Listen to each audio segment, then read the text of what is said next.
We are live. It is official. Sometimes it takes a second try. You know what? Take two. Bring the bourbon back around, boys. Sure, back then.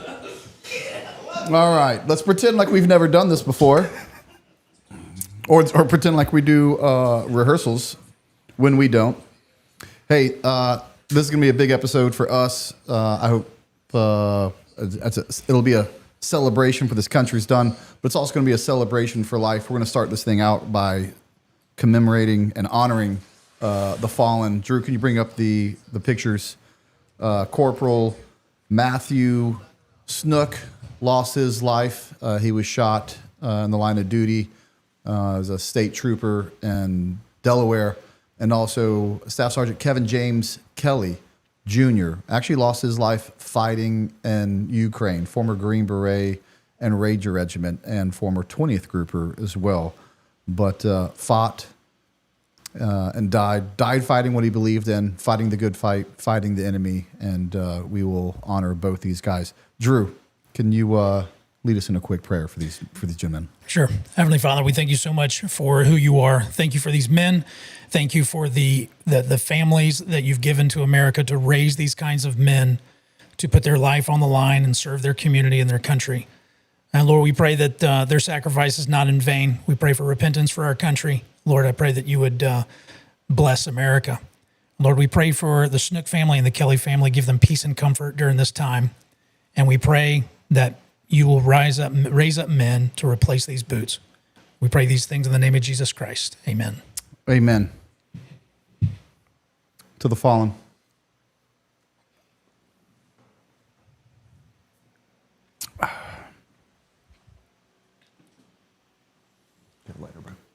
There you go.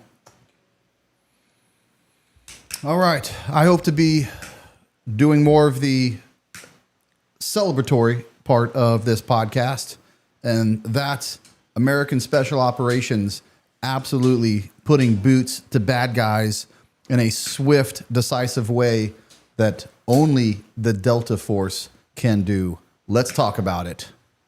Send it, Drew. Venga por mí. Aquí lo esperan Miraflores. No se tarden en llegar. ¡Cobarde! Welcome to the Tier1 Podcast.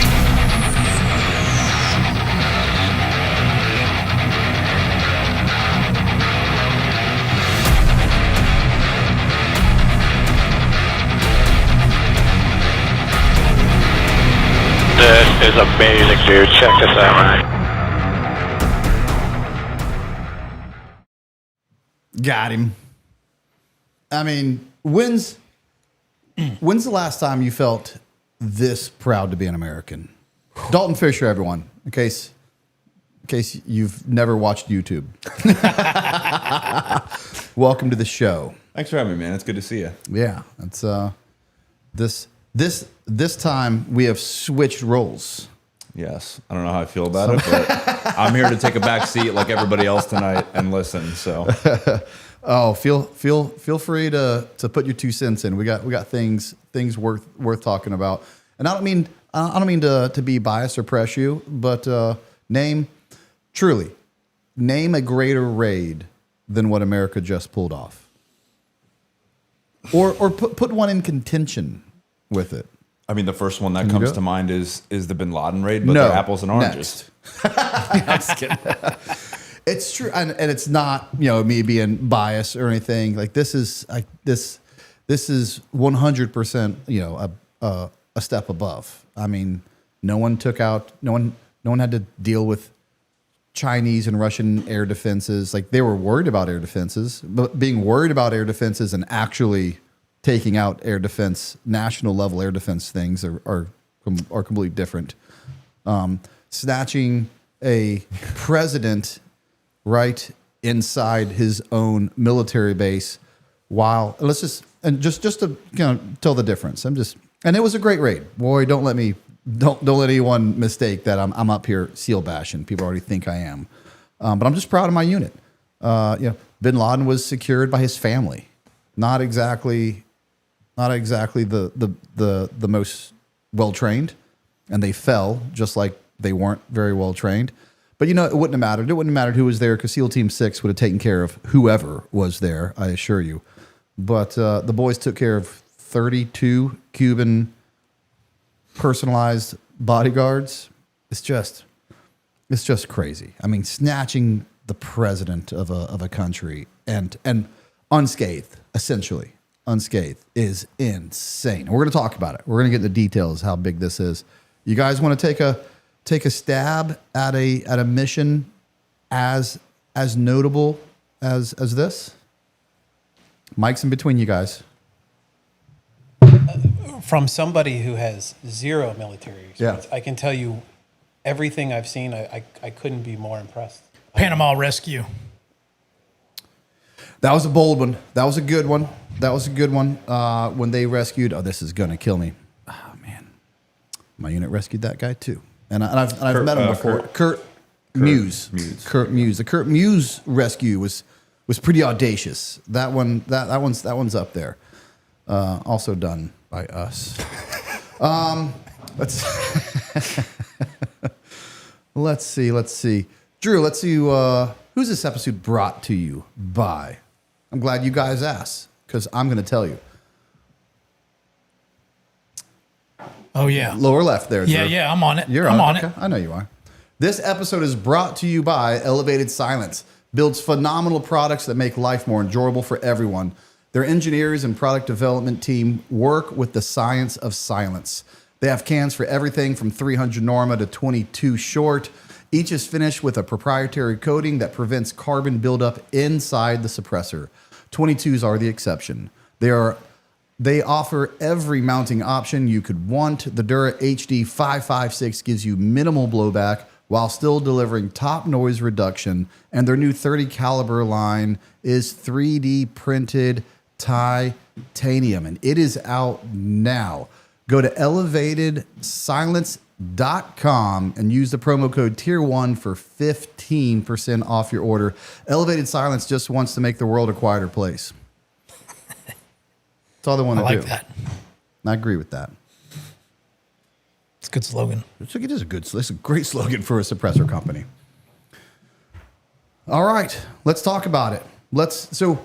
We're gonna mix this in a little bit because there's some history here that I didn't understand. And every time I do a history episode, I learn something about it. I never pretend to be the expert of anything. So usually when I bring an episode, it's not because I'm like, hey, I know a lot about this subject, and let me tell you what I know. Heck no, I know probably as much as everyone else when I start it, and I learn a whole lot doing it. So let me tell you guys what I found. Let's talk about Maduro right off the bat. So we probably should have done this in 2007 when the President Chavez stole billions of dollars from American oil companies by nationalizing them, which is a fancy word for they just stole our oil companies. They did. They just stole our oil companies from us in Venezuela. But this isn't new. Iraq did it to the Brits in 1943, if I remember right. And the Brits should have done the same thing, but they didn't, and neither did we. You just can't let people take your stuff. I mean, how can you be respected and taken seriously? They kicked out Exxon and they kicked out ConocoPhillips. Chevron stayed, but they were stayed and forced to renegotiate their contract under Chavez's terms. Strong-armed, bullied, mob style, terrorist, if you will.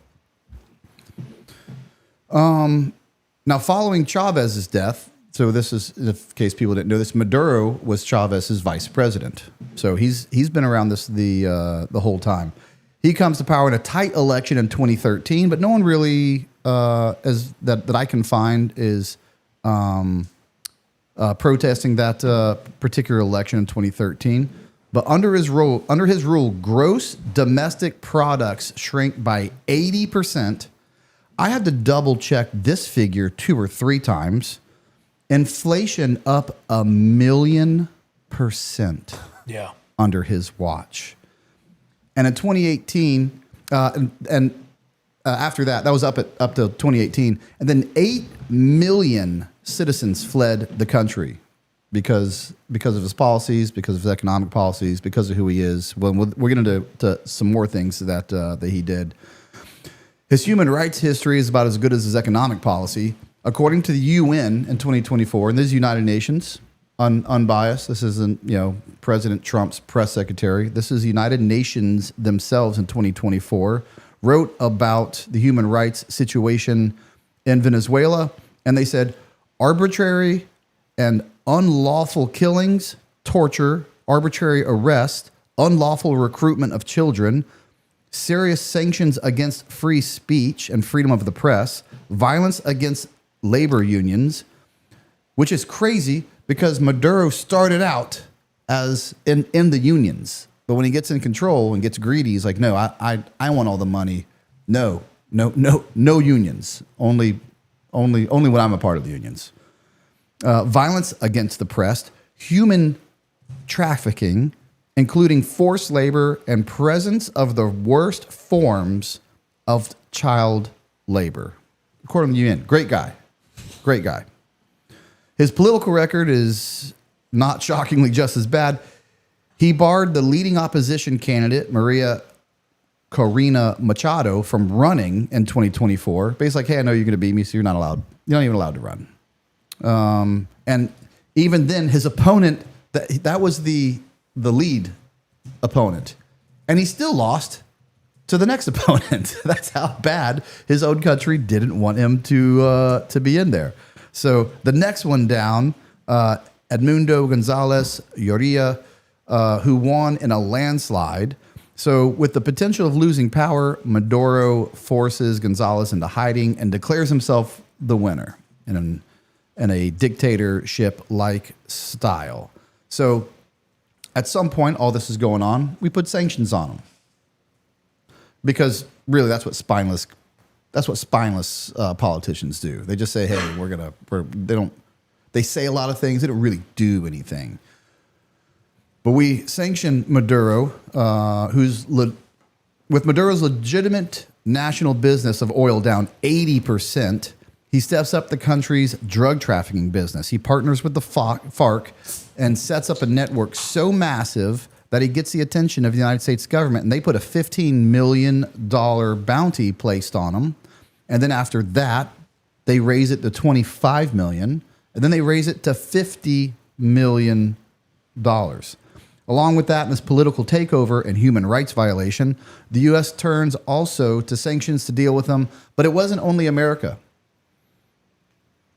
We put sanctions on him because of how bad he was, because of all the things he was. I mean, we just don't sanction people for no reason. That's pretty significant as a country to be like, you know what, we're not doing business with you, and you can't do business with anyone else. I mean, that is. I just kind of made fun of it, but it doesn't come lightly. It wasn't just America. The European Union did it to him as well. Canada did it to him. Canada, the people who love everybody. Canada did it to him. Mexico did it to him. Panama, and get this, Switzerland. Wow. Switzerland put sanctions on Venezuela. That's how bad they are. He's been a bad man for a long time. And yes, we just took him out, and we just kind of looked at him as a public. But he's been a problem to the world for a long time, and I just proved it. We're going to stop right there. We'll probably hit up some super chats. I almost hate to do that. I just don't want him to hang out for too long. And then we're going to get into the operation itself. But that's why we did the operation. That's why we did it. So there's, in fact, I was a little bit on the fence earlier about what we were doing in Venezuela until I looked into. By the time I'm done with this, I think everyone will feel a little more comfortable why we did it. If you're not already, what do you got, Drew? All right, we got Chipper 10. He says, Brent, is it true you weren't live last week because you were on the Maduro raid? God, I wish. What I wouldn't have given. What I wouldn't have given. He told me he was out of town.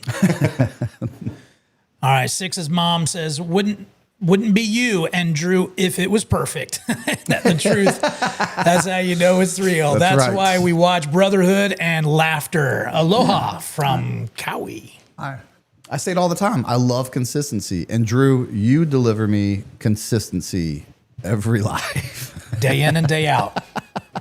Day in and day out. All right. All right. How arms? All right, brother. What's up? Oh, Rick. Always good to see you. It says, let's go. Love these Thursday nights. Also got my coffee just in time for the Guatemala trip. Oh, yeah. I think he's doing his mission trip. Oh, really? The Guatemala. I think that's what it is. Yeah. Right. Yeah.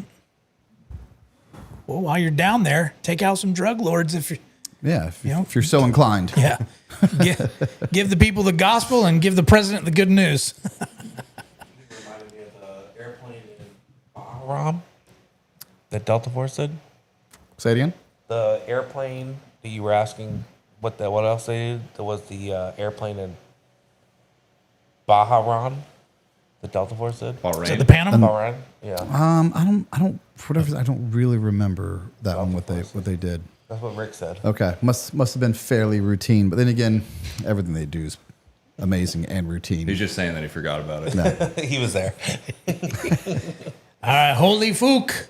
He says, Brent, what was the best care package you received while on deployment? And then the worst, what did you look forward to? I actually remember this.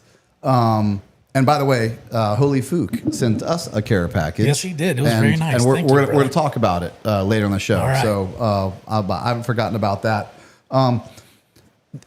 Every care package of sort has been great. I don't really remember any bad, like in amazing ones, because every single time you get anything, it's I don't know, it's like, oh, they haven't forgot about me. So they're all great. I think the worst card I ever got. Some elementary school sent me a card. And they sent everyone a card. This was a card I got, and it's some really bad drawing of crayons by some young little punk, and this is why I call him that. And he goes, "Thanks for giving your life to our country." Oh. Buddy, I'm not dead yet. Whoa, what are you doing? Someone proofread this kid's Christmas card. Thanks for giving your life to our country. I'm gonna tell you, Maybe he's a prophet. It bugged me a little bit. I don't really believe in luck. I don't, or jinx. But I did not like that one. For some reason, that one really bugged me. Like, why did I get that one? And why did he write it like that? In red. Yeah. It's like messing with somebody on target and having them tell you, I hope you get shot tonight. That's right. What else we got? All right. Jacob Gaff says, Drew, you beautiful man. I missed you, brochacho. I love it. I guess that's Tice. Evening, fellas. Glad to see Dalton on. Closing song suggestion early. Oh. The Highwaymen, American Remains. All right. How much? $5. All right. Papa Penguin pontificates. $50, man. Thanks so much for the love. It says Venice Op was ninja levels of badassery on a tactical level. So was that sentence. On a strategic level, it's like a 14-year-old boy drunk on 3 wine coolers is making big boy decisions. The potential second and third order effects are huge, and not just in a good way. Negatives? All right. Question? Well, let's stop it there for a second because I'm just anxious to get into it. Got it. Here's what's people realize how amazing this was and why it was so unlike anything else. This was done in we're talking at a national level mission done in a relatively short amount of time. I mean, we just decided not to take over the country. We absolutely could have. We just decided to leave. We'd already planted our flag right into their heart. We could have left. It was a national level mission that takes so much time to put things together. And here's what's crazy. We overtly moved things in with covert intentions. And what I mean by that is it takes large ships to launch an assault force. Helos don't have much legs. They don't. So they launched from the Iwo Jima.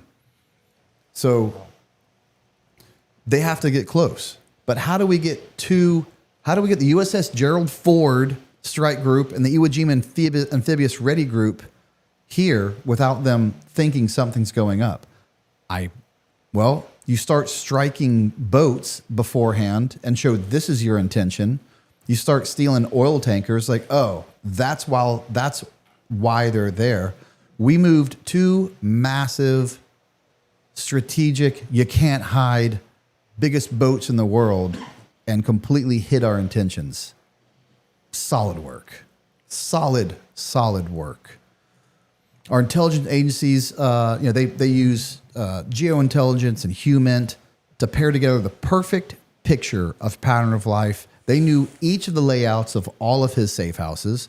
They chose the most ideal target, and which is kind of crazy that the target they chose, but clearly they were right. There, out of 6 to 8 safe houses that he had, they're like, is there one right in the middle of their biggest military base? Like, yeah, there actually is one. Yeah, let's do that one. And they were right. They were right to choose it. We know now that even Maduro's own government was leaking information on him, safe house locations, dinner times. We even knew his pets, which pets were in which location, and his pets' names. Just insane level of detail that we had on this guy. And some tells me $50 million probably didn't hurt. Some tells me he. We'll find out eventually where that $50 million went. But money goes somewhere. Relocation to American citizenship. Yeah. And simultaneously, what's crazy is Cyber Command. Cyber Command going in and getting inside their infrastructure unnoticed by Venezuela and just sitting there from the time is right and be like, okay, boys are in, lights out. And of course, when the lights go out, there is nobody on this planet that works in the dark like the Delta Force does. It is it's never a fair game, but it gets really, really unfair when you turn the lights out. And we already know what by the results, what I'm saying is true. What's crazier as well is this: the air defense systems. Venezuela is still, as with all of their problems, they have what Russia and what China wants: their oil. They say this is about us wanting their oil, and I'll talk about this in a little bit later. It's really about them wanting their oil and us denying them that precious resource. You better believe those countries put the best air defense system in that country to safeguard little brother, to safeguard their oil. They have the largest oil reserve in the world, and we're always worried about China. Thanks to Ukraine, we're no longer really worried about Russia, but we worried about their technology, right? Well, let's see how their technology did the other night. Apparently, nothing against F-35s. F-35s went in there and did what we paid those aircraft billions of dollars to do, and they went in unnoticed, and they lased targets for them and for the F-18s and F-22s and B-1 bombers to remove every single air defense node needed to pave the way for the helos. Unscathed, undetected. And that's China's best technology.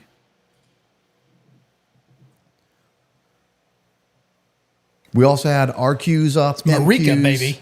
Marika. Hawkeyes, jamming, even if they were on a Motorola battery network, they were getting jammed. They had no way. They were in the dark. They could not put together a force. And something tells me, nor did they want to put together a force.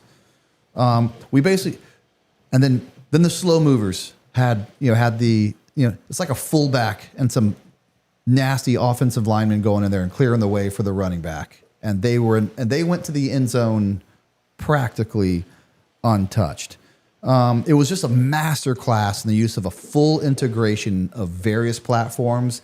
Almost every single branch of the military was used. but they were used. It's the synchrony that they use it in is just insane. You're off on launch times. You're off on flight times. You're off on your ability to turn off the lights when you say you can turn off the lights. Everything's a different story, but they all did what they said they could do when they said we could do it. The Delta Force operators and their mighty little brothers, the Rangers, they arrive at the compound, and this has been multi-source verified at 2:01. You know why that jumps out as crazy to me? They inserted from off of a coast. Let me tell you what their hit time was. 2 a.m. They went 150 miles, and they put wheels down at 2:01. I mean, that's my GPS. My GPS isn't that accurate going to Georgia. I mean, it's just insane how serious these guys took it, how well they prepared for it, what they knew they could do, what they knew they could plan for, and execute this mission. That's better than a podcast here in home. we can't start That's a how good that podcast. timing is. We can't start a podcast at 8:01 with a launch time of 8 o'clock. It's just crazy. And then what do when they get there with the lights off? I don't know. They just whack 32 Cubans in the middle of the night who are supposed to be there to protect. That's their job. Their one job, and it was to do it or die trying. Then they chose to die trying. And said they were better than us, too. They bragged about it. We'll see something like that here in a second. Now, in total, I don't know if the numbers have changed since I looked these numbers up even a couple hours ago, but 75 people in all died. I'd imagine anyone who shot at those helicopters got a load of miniguns and whatever else armament they had in return. So I'm sure the helicopters had plenty of was a target-rich environment for those guys. Those 32 Cubans, most of those, they're the Presidential Guard. They're there inside to protect him. A small assault force that took no casualties kills 32 Cubans. That's crazy. How many's in that assault force, you think? Enough to kill 32 Cubans and a lot more. 5 people. Ever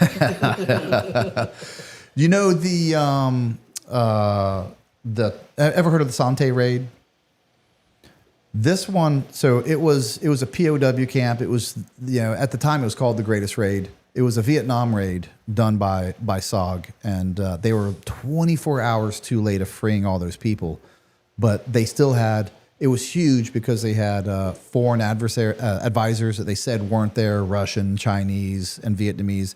Well, they went in, one of the helicopters crash landed where it wasn't supposed to be, but they still went in, did business, and they all came back unscathed, and they killed everybody on the objective. I would almost say that is almost the last time, like something of the, and still isn't of this level.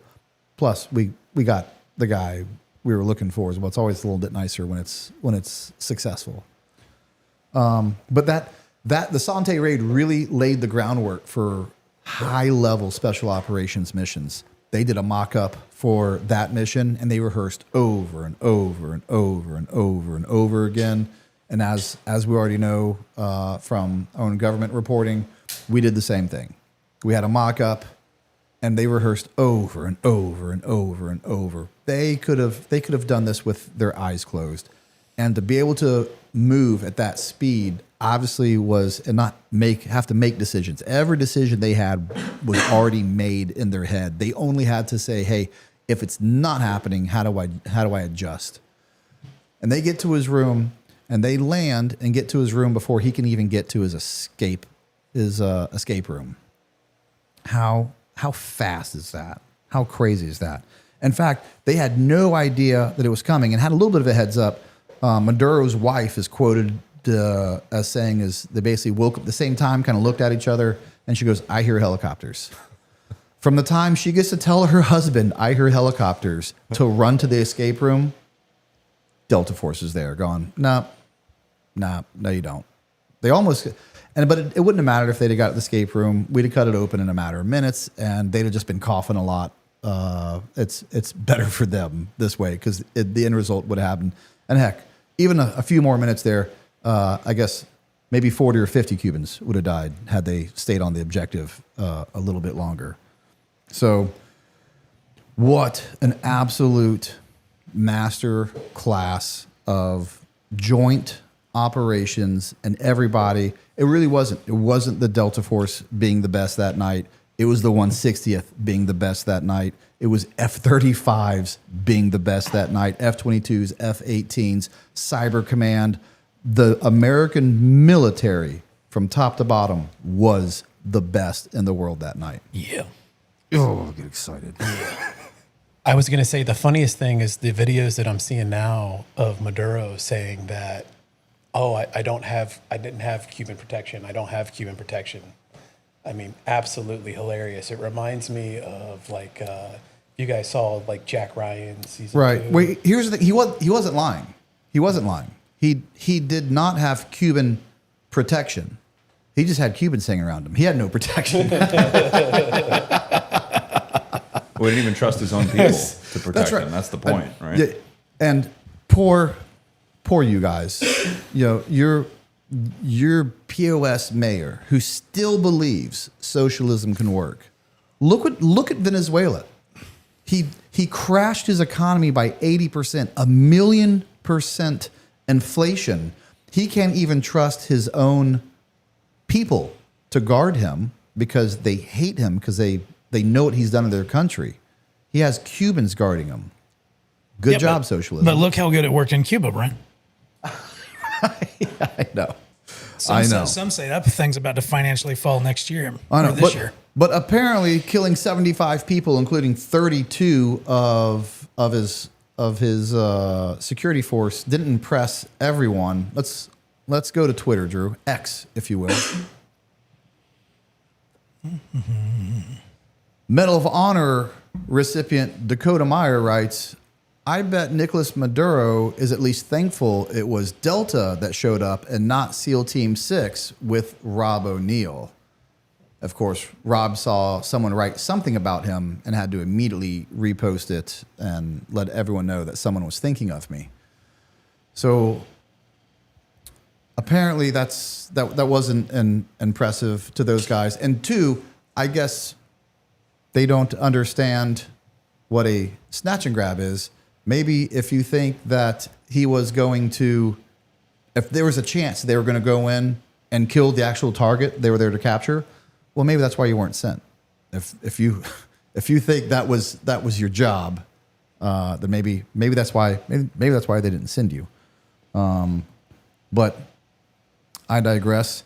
It wasn't a lack of lethality because the Delta Force proved that. Again, 32 cube. We stacked more bodies. What was the UBL raid? 3? They killed 3 whole people? 4 whole people? Yeah, I don't know. His son. So, again, I do it in jest because it's fun. I'm absolutely biased. And someone's like, oh, you're just biased. Yes, I am. It's my old unit. Of course I'm biased. And if they did this raid, I'd expect them to be just as biased. I'd sit there going, good job. They nailed it. Just the same way they did with the UBL raid. Because they did nail it. Yeah. They did nail it. Apples and oranges, though. But let me tell you, but unfortunately, not all raids are the same. And this one was not the same. And thankfully, the boys made us proud. Cubans were the main security force of Maduro. And Cuba's not real happy about what went on. Drew, let's go look at the next one. This one here? Yeah, Cuba.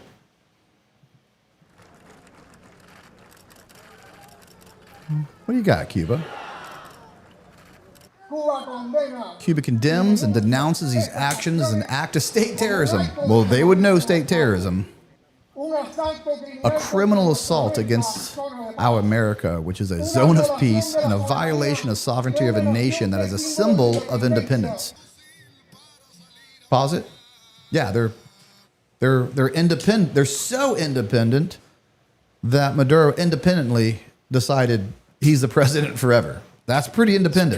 That's pretty independent. All right, let's see how else Cuba can suck up to Venezuela here. Is responsible before the world for Maduro's physical integrity. Look at everyone forced to be there. They'll be on Florida next year.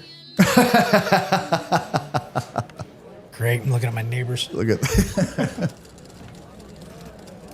them all. Look how happy they are to be there. Cuba's real worried, really upset about this. In contrast, let's see how Venezuela's taking the news. I bet the people are pretty upset that we took their leader.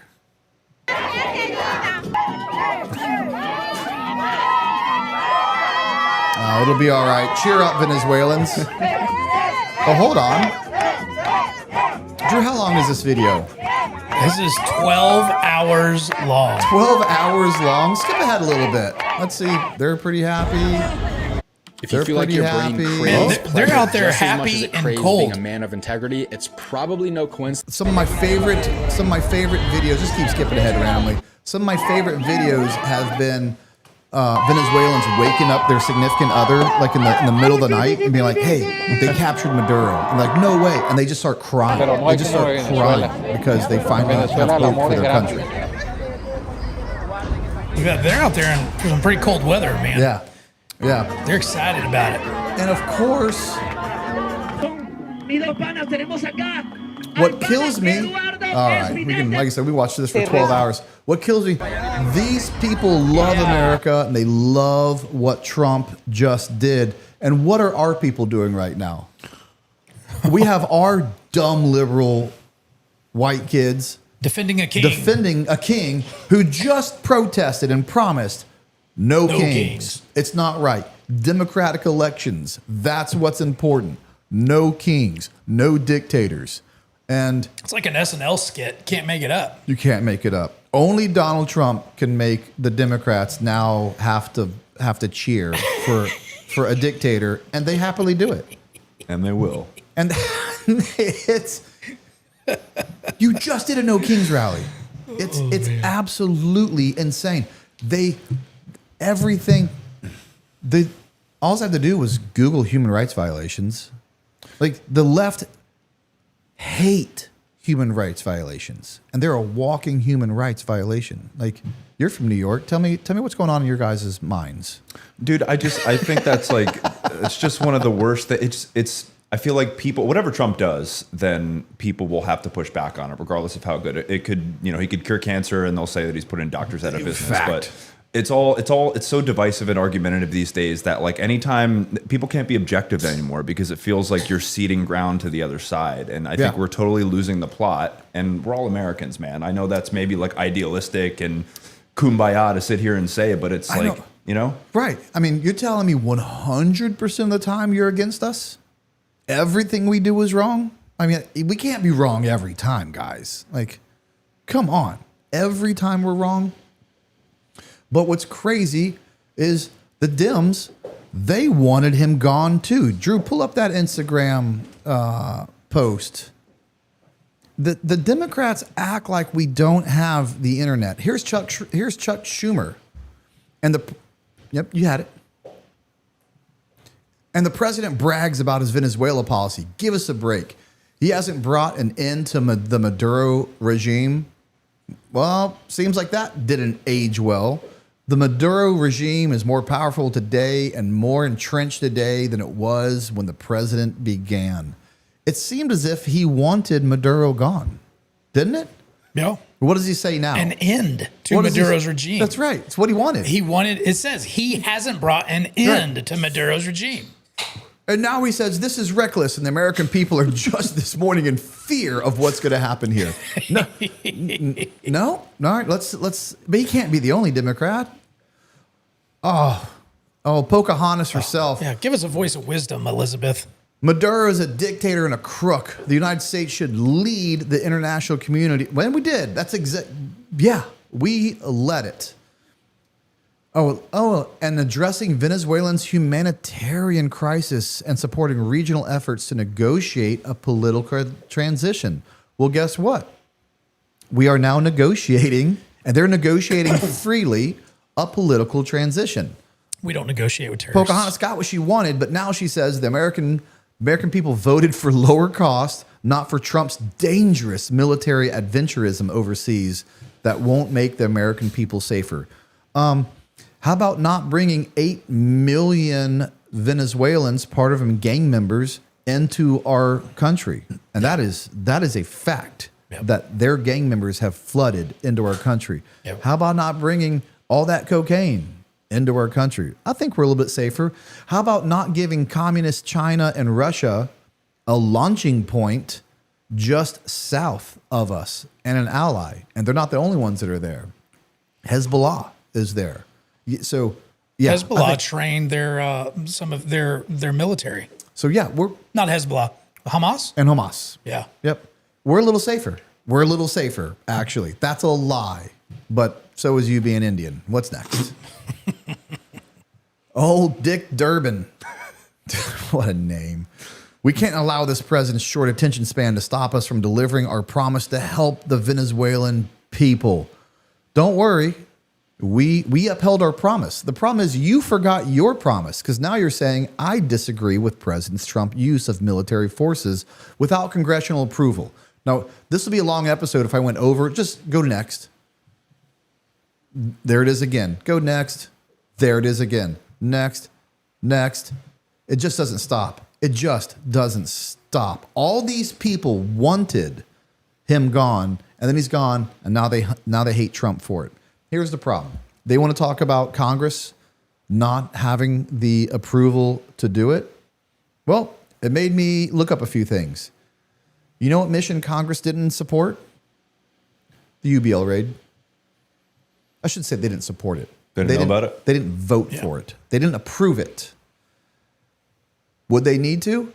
Well, according to this, heck yeah. We were not at war with Pakistan.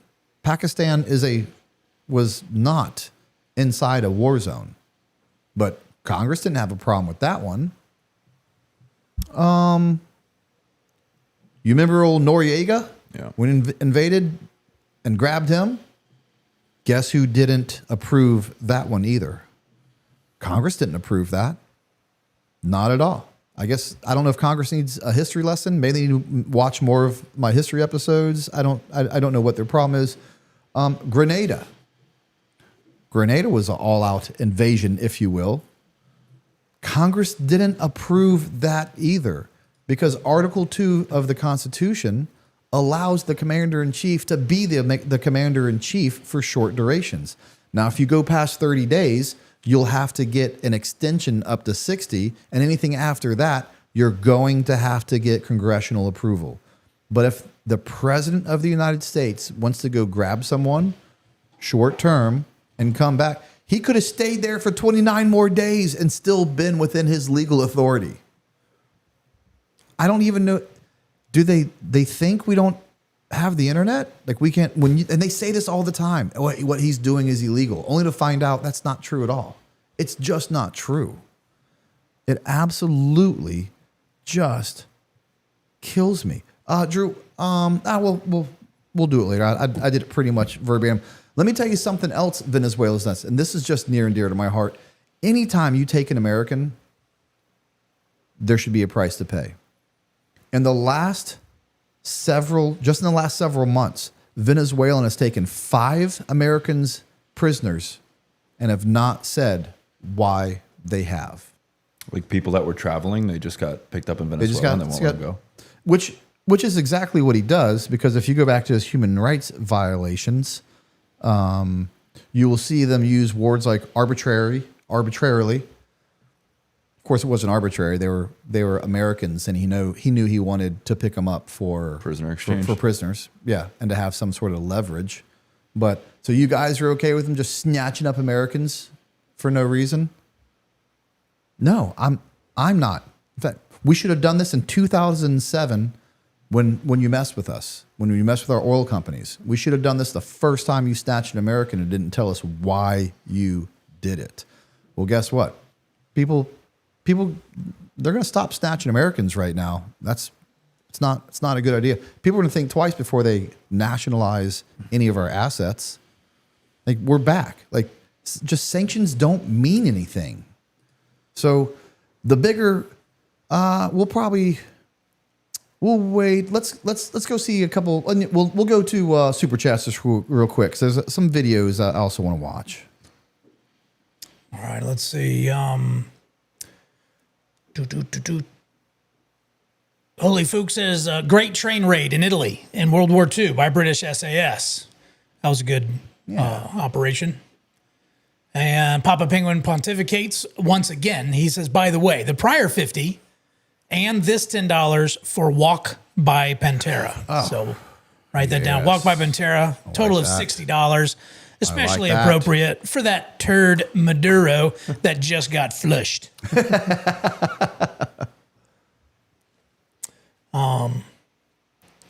Tactigoon Operatard. Nice. So can Trump take the 25 million bounty and distribute it amongst the boys on the mission? He should. In fact, he should match it. Whoever the informant was.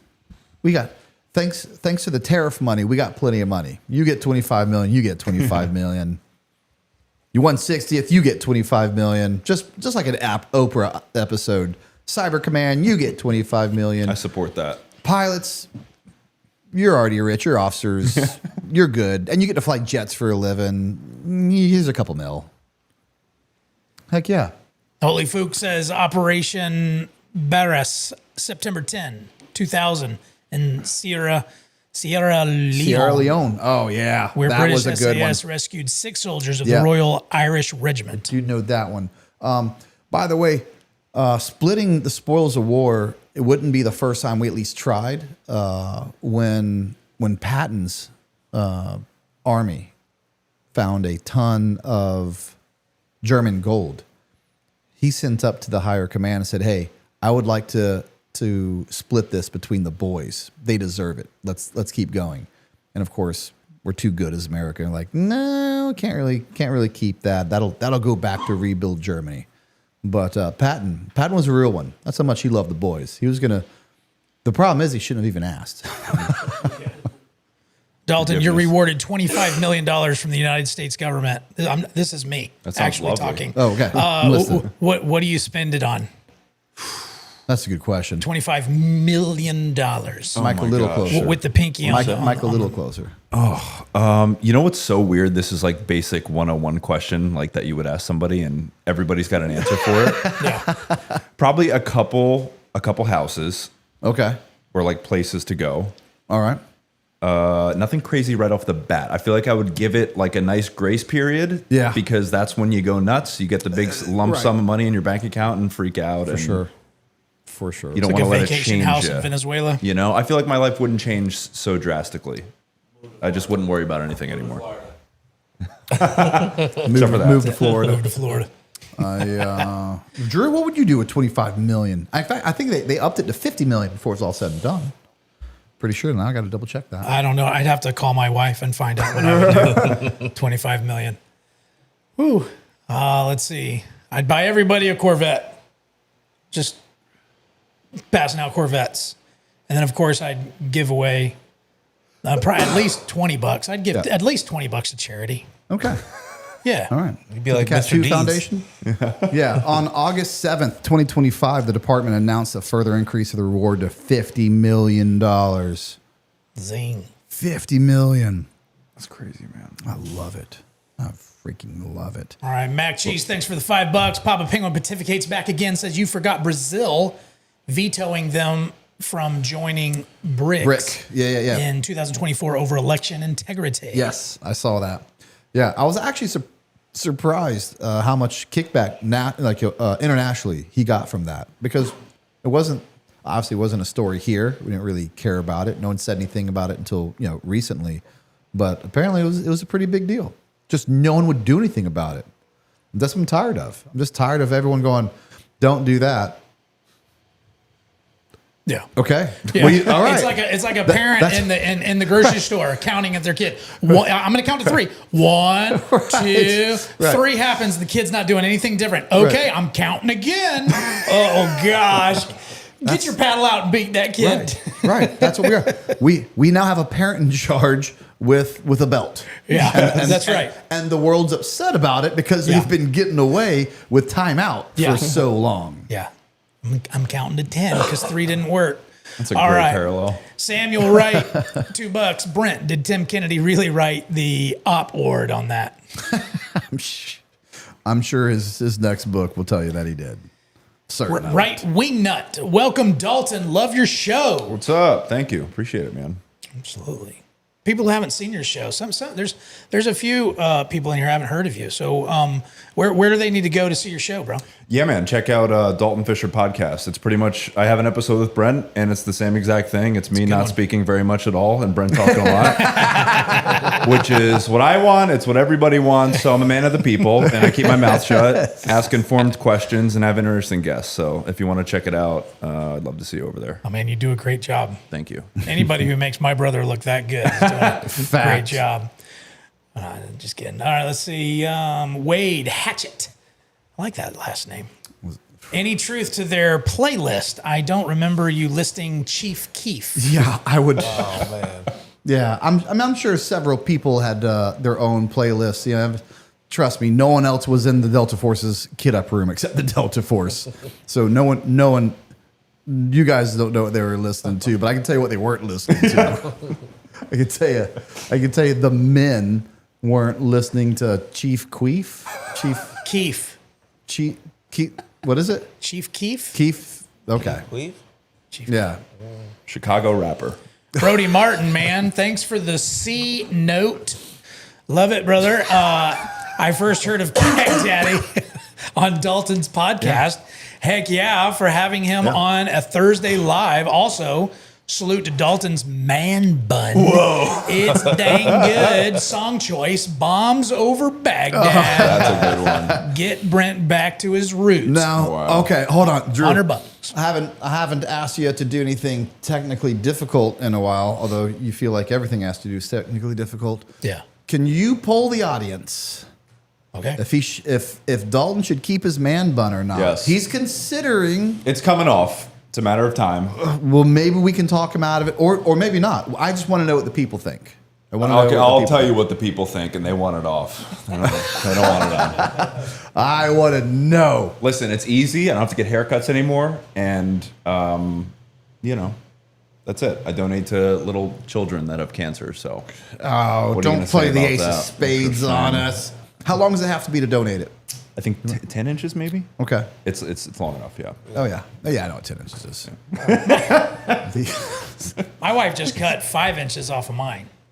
I would never cut my beard, just so everybody knows. How have you ever measured your beard? Go in there and get a tape measure. Go in there and get a tape measure. I want to know. Go and get there and get a tape measure. Tape measure? Of course, I'm a man. I have a tape measure right in there. Tell us it in millimeters. No. I saw a bird fly through the garage and nest in there a few minutes ago when you were reading your computer. It's like a Family Guy episode. Drew, are you still working on the poll? I get distracted. Okay. It's on. All right. Hey, but there's. You're welcome, everyone, for looking in front of me. You're welcome. All right. Hey, a couple more super chats. It's 9:05. We'll head into the break, and then we're going to cover the oil tankers because the boys haven't stopped having fun. They ain't stopped. A couple more. All right, let's see. Wade Hatchett says, I keep hearing different times on target. Was it really under 5 minutes? Thanks. It was not under 5 minutes, but it was really close. And then let's see. Joe Saunders, yippee-ki-yay, says, honest question. I have heard more than once Venezuela produces dirty crude. I am not an oil guy, but dang it.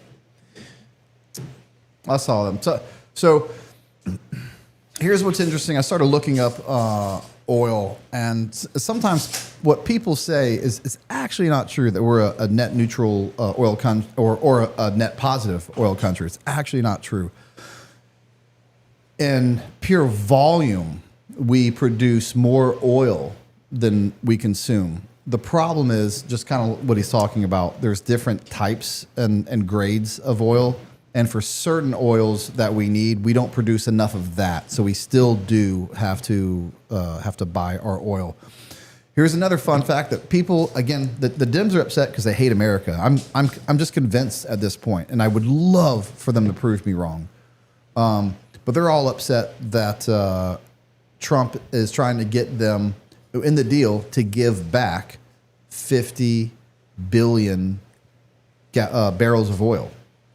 That's what he wants in return. Well, guess what? Yeah, you stole that from us.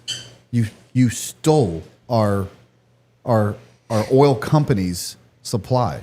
You should give that back to us. Wait, you're talking about this is different than the 30 or 50 million that they just handed over? Did I say yes, million. Did I say billion? Yeah, they gave that to us, so that was confirmed. Yes, so. but that was, but they're upset that was part of the deal. Yeah, like you can't do that. Well, yeah, you can. Of course we can do that. Well, and we did that, and you gave it to us, dude. This is the thing. All you have to do is ask, and they'll do it. But like we're gonna act like we haven't been doing this shit for 80 years. I think Trump is just saying the quiet part out loud right now, and that is jarring to some people. Here's what I'm upset about. It's always been about oil. of sorts. Just devil's advocate, real quick.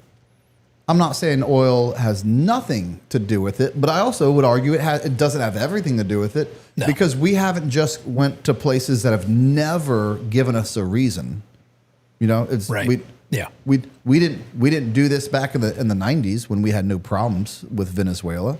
We've never gone to war with Saudi Arabia. We could roll over Saudi Arabia in about 7 days and have their oil if we wanted to. Everyone that we've always had a good relationship with, we've maintained it and we've bought it.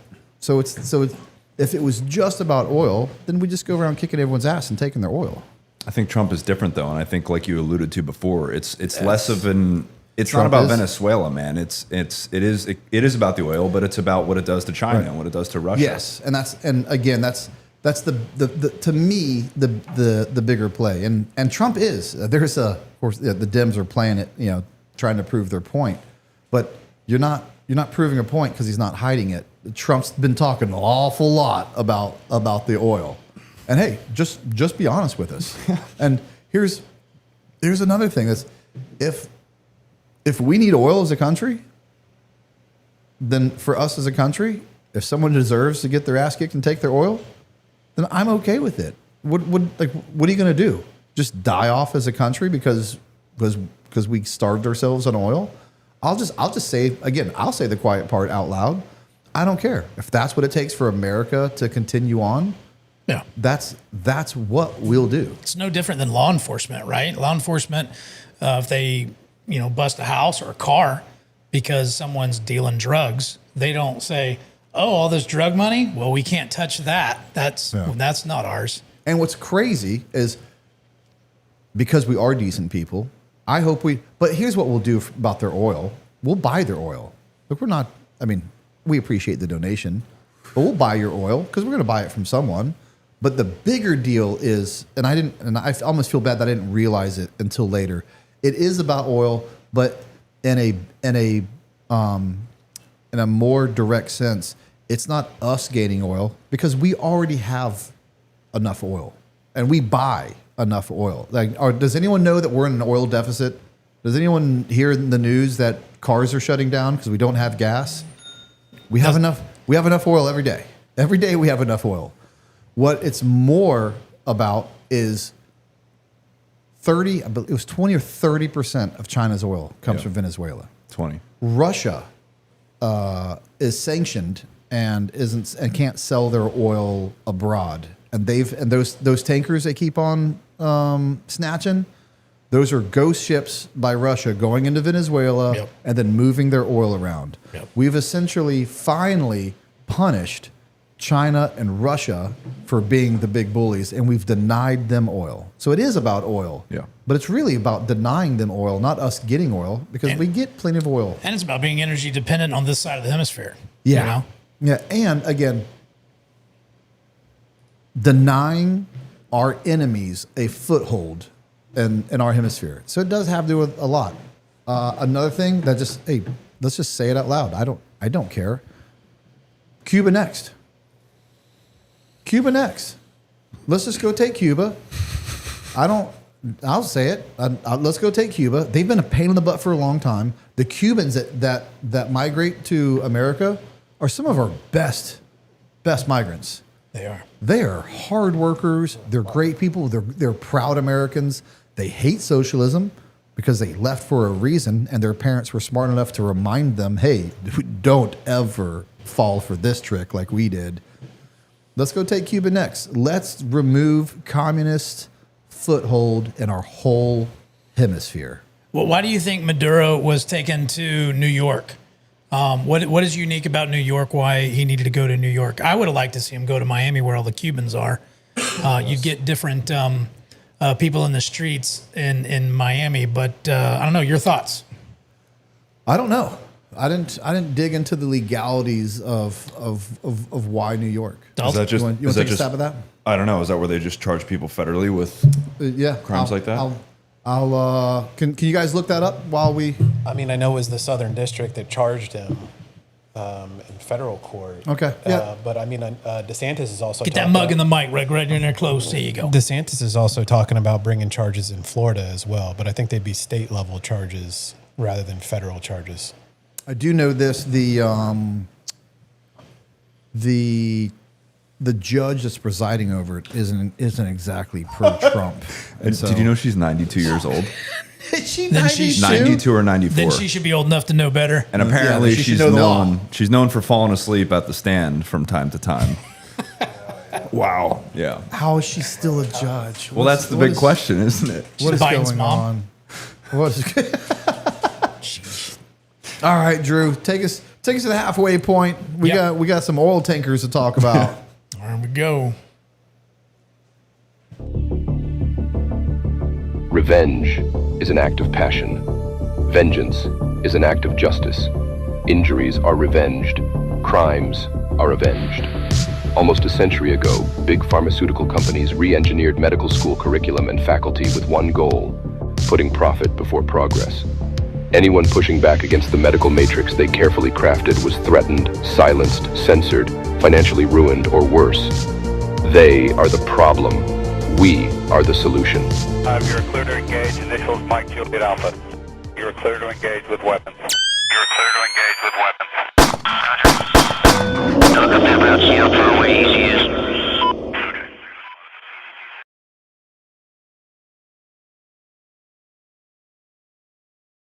If you've ever been to any of my tactical training classes, then you know how adamant I am about the use of white light and the importance of a quality, high-powered, tactical light. That's why I use cloud defensive tac lights. You can't hit what you can't see, and neither can the bad guys. Clearly identify your target and simultaneously overwhelm his vision with hundreds and even thousands of lumens. Get serious about defending yourself and your family. Go to clouddefensive.com and use promo code Tier1 to get 30% off your order. That's right, 30%. You won't find a better light than this, and you won't find a better deal than this.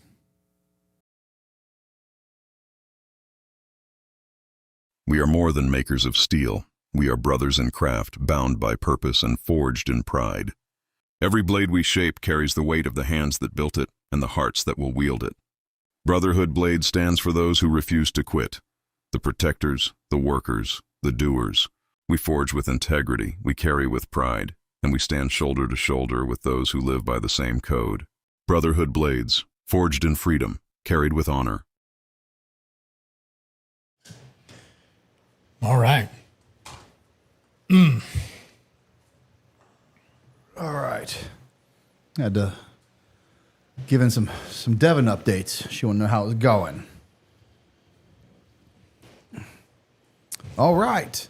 Well, let's hit a couple super chats, and then we'll go into the oil. All right, Rawling Willie says everything about the mission, and this episode makes me want to grab my balls and spit. God bless America and roll damn tide to the D-foe. Oh man, gosh, Rolling. I hate to do this to you because it's just, what happened to Alabama versus Indiana? Oh yeah. Oh my Yeah. gosh. Indiana's for real. Indiana's for real. Crazy, man. The Miami game's tonight. Miami's winning right now, 17-10. 17-10 Miami? 17-10 Miami. Against Ole Miss. Ole Miss, that's right. All right. Miss. Yeah, keep us updated. Let's see. Nope. Rolling Willie again says, Dalton, what's your background, man? Military or Leo? Neither. Yeah. Oops, sorry. Neither. Oop. Yeah, started a podcast and met Brent because he was the second person that ever came on it. So it's very generous of him. So, well, let's pause here just for a second. Of course, we're going to do a recording tomorrow and get the whole story. So we'll do a little of a teaser. I don't know if I know the answer to this. The guy before me was a CIA guy, correct? And that was episode number 1. Yes. Two-part question. You're like, never done a podcast before. I'm just gonna do the most professional podcast in the industry, and I know you'll be hard on yourself, but I haven't really seen or a need for an increase from your first show to now. I mean, they've just been outstanding quality from the get-go. How did you get a CIA guy to be like, hey, never done an episode, but I want you to be on my first? Dude, well, I appreciate you saying that, but it was really just getting lucky, man. It's a very long story, so I'll make it short. But I met him through someone else that I was helping with their podcast because when I thought of starting one, I reached out to a bunch of people that I thought did it well, just to kind of pick their brain, that sort of thing. And Danny Jones, for whoever knows who that is, he was recording an episode with John, and I met John through Danny. So John is, for people that know who he is, he's such a nice guy. I love John. And I ended up sitting in the airport with him, having a cup of coffee, and told him why I was out there and that I was going to be starting my own show, and asked him to come on, and he said yes. And he drove 4 hours from DC, sat with me for 7, and drove 4 back in one day, and never asked so much as like, hey man, what's your exposure? How many followers do you have? Like nothing. So I think I got lucky. That's pretty much it. And how'd you run across me? Because I was still early for both of us, really. Not sure if I'd done many podcasts at all. You had done like Team House. Okay. I remember seeing not Combat Story. That was like maybe right at the same time. Okay. A couple things, and I had seen you on YouTube, and I was like, this guy says it how it is, and I respect that. So we didn't have him on. Yeah. To this day, I know I've said it before, so I know it doesn't matter how it sounds because I've been consistent about this. Like I haven't done another long form podcast or really mini podcast at all after that. And I was like, because when someone asked, I'm like, just go watch that one. Like, I'm not going to do better than that one. No one's going to make me look better than that one. That's my story. You've kind of made. I'm kind of mad at you now. If you think about it, you've kind of made you've kind of retired me from the telling my story. Dude, yeah, that one is still very near and dear to me. And when I do hear from people about the ones that they like, that's the one that always comes up, or one of the very few. So we barely knew each other then, and it was, and even to this day, just one of the easiest podcasts I've ever done. I loved your questions. You do a really good job of like softball questions that catapult you into an answer. Yeah. They're not just, oh, let me think about that. They're you can tell you do your research, and your questions set me up for success. Yeah. I think you just got to get out of somebody's way, man. Like you're a good talker, and I think a lot of people just aren't comfortable in silence, and you kind of got to be. So you just got to let them cook. I love it. As the kids would say. A few more super chats. Okay. Give me a second. I'm sorry. You're good. You work on that. I got a funny story actually. Jeff Bauer, if you're watching, Devin's family member. So he owns various fast food restaurants. Kentucky Fried Chickens. There was in their family's history.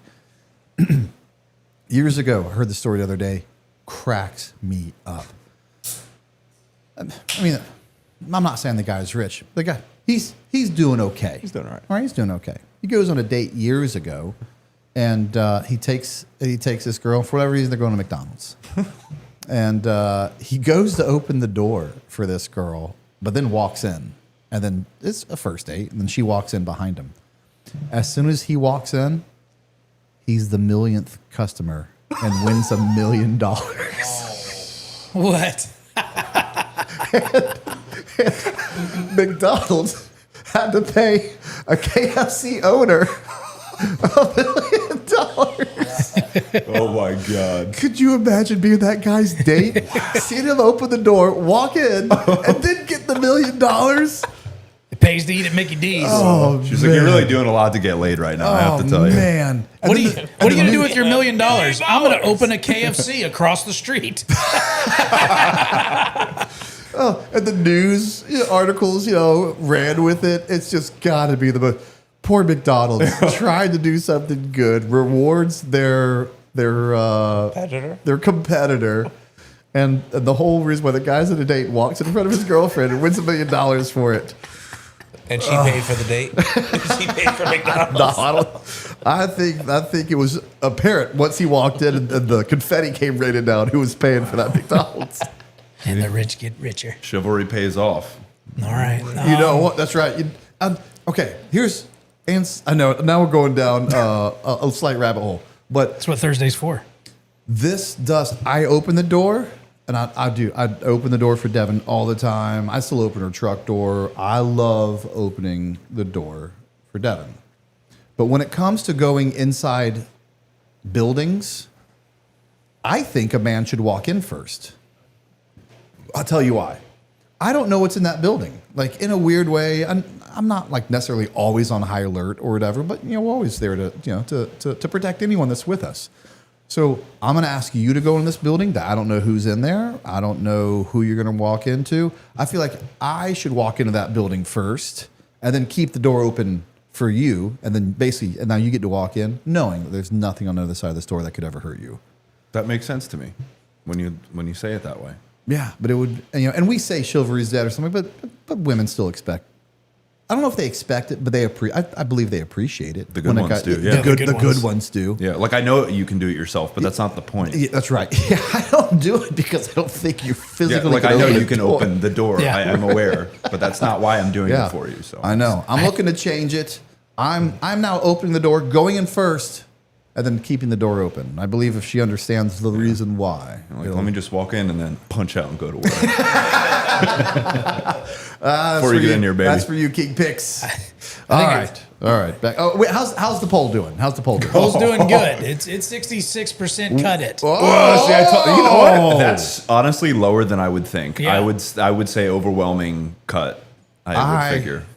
Oh yeah. Here's the problem. I don't like change. I just I don't like change. But okay. Oh, 21 inches, by the way. Your beard's 21 inches? Yeah. Let's see it. All right. Boom, 21 inches. Wild. Right. That's what 21-inch arms? No, those are more. Oh, those are bigger. Okay. All right. Little Hulk Hogan moment. What was Hulk Hogan's arms? What did he always say they were? 24? 24 inch? 20? In the 20s? 40, 24 inch. 24 inch arms, little Hulksters. Yeah. All right. Chipperton says, my sources tell me it was Rob that shot and killed Maduro and his wife and not Red. You know what? I'm going to go on a limb. Something tells me no one's writing a book about this, and something tells me we're not going to ever hear about who snatched him. And if we did, there will never be any controversy of who actually did it. Who? Just going on a limb here. A little crystal ball action. Crystal ball. Who put his hands on first? All right. Noah Halpin says, Brent, any thoughts on Congress voting to subpoena that journalist, Seth Harp, for doxing the Delta Force commander? Love the pod. Keep on keeping on. Wow. Thank you, Noah. Thank you for putting journalist in quotation marks, because that piece of crap wrote a piece of crap book, and now he's continuing to do piece of crap things. And as you guys know, I don't talk about that. Even people who've lied about what they've done in the military, I don't call them that. But Seth Harp is a piece of crap, and something tells me he's going to get what he deserves. I know someone's gonna cut this and send it to Seth. Be like, oh, is that a threat? No, it's not a threat. You're just gonna get what you deserve because bad things eventually catch up to crappy people, and that's what you are. You're a piece of crap, doxing a man doing his job, a man doing what his government and country asked of him to do, removing a bad guy, and now other people are out there trying to get pictures of his children. You're a piece of crap. And I'd like to invite you on the podcast personally. I would love for you to sit here and talk to me about why you think that's okay. And we'll talk here, and then we'll talk out there after we're done. That's an open invitation. Take it as you will. Red Bull Vodka says, so Tim threw 50 grenades while Rob cleared the room alone and captured Maduro. Man, these guys are all about Rob. No, that's Rob. They were on Tim first. Now it's on Rob. All right. But you see what he did there? He mixed the 50 grenades with Rob and got me confused. I know. Now it's a grifting team effort. They're on. Right wing nut. Dakota Meyer couldn't hold Delta's jockstrap. I mean, the guy's a Medal of Honor winner. I don't know why. I mean, after calling out journalists and making fun of everyone else, I mean, I'm not looking to fight with the world here. I mean, Thursday nights are fun, and I keep it light. I don't know why. I don't know. I mean, I really wouldn't say I'm mad at him for doing that. I don't know why. I don't know why you would do it. Are you talking about Seth? No. Dakota Meyer. I just don't know like what the gain is from that. And yes, like you have not that you win that, like it's like you have to monitor, of sorts what you say and who you're associated with. I mean, you are now held to a higher standard. And I'm not telling that guy anything he doesn't know. He absolutely knows that. And at the level he's at, he can absolutely find out the truth about Rob, and he does know the truth about Rob. So I don't know why. I just don't know why he would do that. Precision with Purpose has just got on, and the first thing I see is Pocahontas. Hope your timing gets better tonight. A guy from Ocala. I like that. Any word as to whether the terrorist training camp got smashed in the Maduro raid? Nah, not that I know of. I don't know. Papa Penguin, but I'll tell you what did get smashed, and I love the pettiness of it. The Chavez statue, the tomb or something, right? Yeah, his memorial. His memorial. And I've been told that was an on-call strike. That and not even from the unit. On the unit thing that I'm giving it, like everything I got was either from open source or from in and around. That they waited until they got him on the bird and was leaving, so he could hear it or see it. Although they say that, and I was like, he probably would have had goggles on by the time he got on the bird. But maybe they lifted up the goggles for him just to see his old boss's memorial get decimated. I don't know if it's true. I hope it is. That's the amount of pettiness I love. Papa Penguin pontificates. It's like stealing just the left shoe on your way out. Congressional Research Service Report RS-21049 from 2012 and 2016 explicitly spell out Iranian activities in Central South America. It's an ignored problem. Well, it just got a little bit of attention. Yeah. Let me tell you where they're not going to be operating anymore. Venezuela. Yeah. A guy from Ocala back again. Also, anyone know what happened to the retired Green Berets who tried to lead an overthrow of Maduro like 10 plus years ago? Oh, hopefully they're getting out soon. Silver Corps? Yeah. Silver Corps, is that was the in name? 2020, I think. Yeah. Right? You know what? The head guy of that, I'm trying to think of his name. Yeah, I can't remember his name. Bald-headed guy. I worked with him a few times. I know him from the service, because he was on a SIF team, and we had done a few things together, and it was crazy to be like, oh no, that guy. Yeah, it kind of sucked to see that, and it sucked for those guys to try such an audacious thing and fall so flat. Oh, yeah. Hopefully we get them out soon. I think they're back in a prisoner swap, no?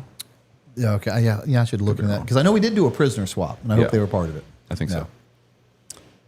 Holy Fook says, Brent, which squadron went in?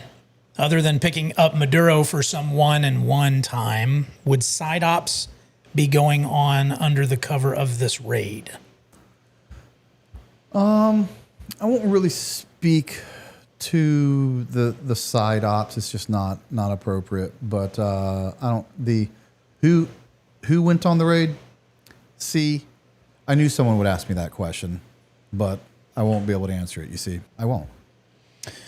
Brad Black says, as a veteran of Fort Bragg, I just want to say thank you to those in the unit and the others in the operation for their bravery and skill shown. They held it down for the Army and made us all proud. That's right, Brad Black. Thank you very much for that. Good to be an American. Thirsty Salt, if I got the $50 million, I'd pay TK, Rob, and Shrek $5 million each to tell the effing truth. Well, they'll do anything for money, but I don't know if they'll tell the truth for money. Not word. Oh, Papa Penguin Pontificate says man buns are only appropriate if you also have female parts. Well, wouldn't that be there it is. Well, there it is. Wouldn't that be a female bun? Females have 10 toes. Females have 2 thumbs. All right. All right. Jacob says, love you, Dalton, but the manhandle needs to go. Another one. In due time, my friend. And make it more than $2 next time. Only 64% agree with you. Holy Fook, back again. Dalton, you need to grow out the goatee, and you will look like Zlatan Ibrahimovic. Yeah, dude, wish I could. The famous soccer player. Yeah. Oh, yeah. That's why I don't like hanging out or sitting next to Brent, is because my infertile hair glands, and obviously not both of us have that problem. All right, dang, I waited too long. We'll take a fun break real quick. You're a coffee guy. Yeah. All right. The Holy Fook sent us a care package, and he sent me something really cool. I've known about this. I've just never tried it. He sent us, and I apologize if I screw up the name of this, Luwak coffee. It's a rare and expensive coffee known for the unique flavor produced from coffee cherries eaten and excreted by the Asian palm civet, undergoing natural fermentation in its digestive tract before beans are collected, cleaned, and roasted, though it raises significant ethical concerns due to the widespread caging and mistreatment of civets for production. It results in a smoother, less bitter coffee with earthy chocolate notes and is considered some of the most expensive coffee in the world. You ready for this? Yeah. Sean Ryan guests don't get this type of treatment. Well, they get a gun, so that's pretty cool, I have to say. Drink your coffee, Dalton. He's giving away. I'll give you a knife. I got to give you $1, right? Okay. Isn't that a thing? No. It's a superstition thing. Do you know what I'm talking about? No. Okay, let's try the coffee. We only take Venezuelan dollars here. He is giving away a cig, so it's going smooth. It is smooth. Yeah, it is smooth. And I hate to say it. I know it's going to sound. Yes, it is smooth. I can tell you that it's low in acidity because the aftertaste is very smooth. You could get the same thing from. If I'm telling you, if you handed this as my coffee, I couldn't have told you a whole lot different. And no animal had to poop it out to get it. FRCC.shop.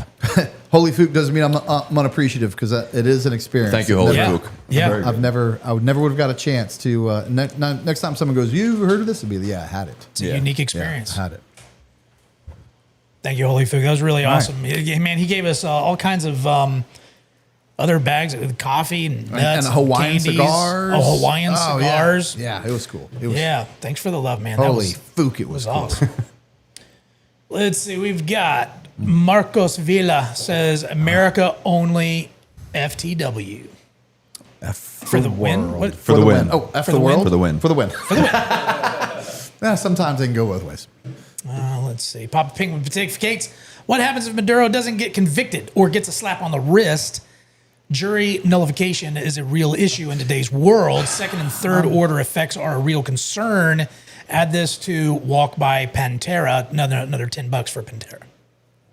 here's that is a concern, and they're not right. I mean, if this lady falls asleep at the wheel, and they bring in hey, you get a if it goes trial by jury, which I don't know, they don't need a trial by jury of his peers. This is jury, it's going to go through a judge. So I don't have a whole lot of faith in the judicial system. I think they'll get it right. I think it's on way too big of a stage to get it wrong. They know who he is, but let's say he does. They get it wrong. Hopefully, other people will, like DeSantis, will come in with some sort of charges, and there's a backup plan. And I believe this will take a while for this to happen. And by the time this happens, we will have a strong foothold into Venezuela. I do believe. I know they already said they're going to work with this government for right now, but I have a strong feeling they will implement the person that the people voted for. And then once he comes back into power, even if Maduro completely gets away with this, there will be a whole new regime of a democratic elected official who actually wants to give the...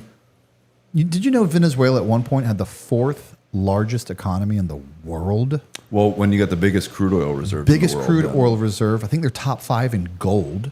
They should be filthy rich, but the only people that are rich are Maduro and his cronies. Yep. So you get someone in there who in a weird way has socialistic values that only capitalism and free people can actually provide you, and that country will be far better off very soon. And they don't want Maduro back, and Maduro ain't going back, regardless of what happens. Although he should rot in jail for the rest of his life. Real quick, let's go to the oil tanker, Drew. Let's do it. Just want to do this. You remember where that's at? You ready? Yeah. Yes. Thank you. So here's the oil tanker takedown. So two oil tankers were grabbed. One by the Coast Guard, one by SEAL Team 6. This one, in my humble opinion, is pretty clear to say this is the Coast Guard one. You can kind of see how, and I'm not knocking them. I'm just giving my 2 cents of the mission. They did it, and they crushed it, and they did their job. So kudos to them. But you can see the speed that they put the ropes out. How long it took that helo to do their stabilize, ropes out. They're one person on the rope, next person's getting on the rope, and how slowly they're moving. I think it's very apparent. This is the Coast Guard part of the mission. The other oil tanker, and there were pictures of little birds on the other oil tanker mission. They clearly was the SEAL Team 6 guys. But I will say this: we're in a weird time. Not weird to me. That at the end of the day, someone gets tapped on the shoulder to pull a president out of his residence in the middle of the night, right in the middle of his base, and the other guys are doing what the Coast Guard can do. I mean, they're doing it better. Guys, I'm kidding. I'm kidding. That's some sweet fast rope out of that Black Hawk. I'm kidding. On that camera. So is that? Cool. I assure you, if you'd have seen this video of the boys from the beach doing it, I'd be impressed. I assure you. So that's because one was in international waters and the other was not. That's why Coast Guard did one and the Dev Group guys did the other. That very much could be. I do know Russia really didn't want us. I believe that was a much dicier could be target. I mean, they did not want us taking that tanker, and if SEAL Team 6 wants your tanker, SEAL Team 6 is going to get your tanker. that I do know. I can give those guys a hard time all I want, but I can say that without a doubt. You're not keeping those boys off your boat. And I do believe they'd have pulled off that Maduro raid with very similar results. because they're tier 1. They're the best America's got. You could put one in. Think about this from an American perspective. The 2-2 SES, those boys are good. Those boys are real good. Whoever you want, GSG, JTF2, like all the big hitters. Whoever you want to put our way, put either one against them. We'll call it SEAL Team 6. They're better, but guess what? We don't just have SEAL Team 6, and then we have the Delta Force. Like we have a better version of whatever it is you have, and we have another one. We have 2 of them. I mean, it's what's more American than that? And be like, we'll do whatever you do with this unit better than any one unit you can provide, and we can do it with 2 units. It's absolutely insane if you really think about it. It's insane. It is, man. And like back to the way you started the podcast, like, does it make you proud to be American? Like, regime change piece of it aside, intent aside, oh man, just the execution of it. And dude, I'd rather a quick strike surgical Ferrari in the garage than commit 20,000 troops to something for 20 years. Yes, but absolutely. That's what I'll say. Just how cool, man, from the intelligence on the front end. I mean, they've been working on this since August. They tried to recruit as pilot. It's obviously, but just to have your sources placed, to have the unit do what they did, the 160th guys fly them in, all the air power, turn the lights off, clear a path, like on a fucking sitting president. Sitting head of state. It's insane. You know who's having a heyday? The 160th. They're on every mission. They're like, keep sending the boys. We'll fly them anywhere. We'll fly them to Caracas. We'll fly them to an oil tanker. You just point at it, and we'll fly them there. Well, that oil tanker is quickly becoming a party boat with as many boys that are on that thing, man. I love it. Coast Guard's hitting ships. SEAL Team 6 hitting ships. D-boys are out there snatching presidents. What? And we just started 2026. We just started 2026. And our ship has come in. And again, it really goes to, because they're always so scared of something going wrong. And don't get me wrong, something could have massively gone wrong. But politicians let fear completely drive their decision making of what if, and then what's the secondary effects and tertiary effects, and they're always worried about everything that could go wrong or possibly could go wrong. And if you just send the boys, just trust them, and they'll make you proud. And that's exactly what both units have done for us. Well, I don't know if you could speak to this, but apparently, like contextually, that's something that Trump did do. Is he said, listen, like, these are the best guys in the world. When they're on target, on the ground, they don't need somebody in the White House micromanaging their every move on target. They're the best in the world because they're the best in the world. Like, sit the fuck back, delegate, put some trust in them, and let them do their thing. And this is exactly what happened. That's why it was so perfect. You gave them an opportunity, and they did exactly. Let me tell you who wasn't nervous about this of sorts. I mean, don't get me wrong. They knew. They knew if they made it to target, they'd be successful. All you got to do is make it to target. And you go back to the Tehran, hostage rescue mission 79, 80. That same Delta Force, if they'd have got to target, they'd have been successful. All you got to do is get them a target. And guess what our Air Force did? They got them to target. Yeah. And the 160th, of course, if they got them to target, and it's been on the news. They took some rounds. But those boys do what they always do. If they put you in, they'll get you out. And it's just amazing. It's amazing the relationship that those guys have and what they'll do for us. And as I know personally, and you know very personally from my story, those boys will do whatever it takes for the guys on the ground. Yeah. God, I love those guys. All right. What else we got? We got. You want to do super chats? Yeah. Okay, we've got Rev Nation, 20 plus years, CG, Ops, CWO. You know all those letters? CG. Coast Guard? Chief Warrant Officer. Coast Guard Ops. Coast Guard Ops, Chief Warrant Officer. Okay, there it is. Way more to it than oil. 100%. Yeah, absolutely. Yeah. And again, I'm not saying that oil has nothing to do with it. But I'm saying there is a lot more to do with it than just oil. Let's see. Bass player says, "Hey fellas, hope y'all had a great Christmas. Just wanted to pop in and say I appreciate the Christmas giveaway." All right, this must be the guy that got the giveaway. Dalton, bro, you are freaking awesome. Brent, would you consider the Sean Ryan show? Bass player, you're awesome. Thank you. I did the Dalton Fischer podcast. I've already been on the best. peaked. I've peaked. I've already been on the best podcast I don't know. I for one would very much like to see that if it's ever in the cards. But Well, if Sean Ryan wants Brent on, we'll help him out. How's that? We'll help out Sean. Oh, we'll help out Sean. Yeah. Yeah. Yeah. If his ratings start to dip, Yeah, we're there for you, Sean. We're there for you, brother. we'll give you Trent Buckner. he's crushed. He got a lot of flack for for some of his guests. But I haven't watched the whole thing because it takes so long to watch his episodes, which is bittersweet because you get a lot of information.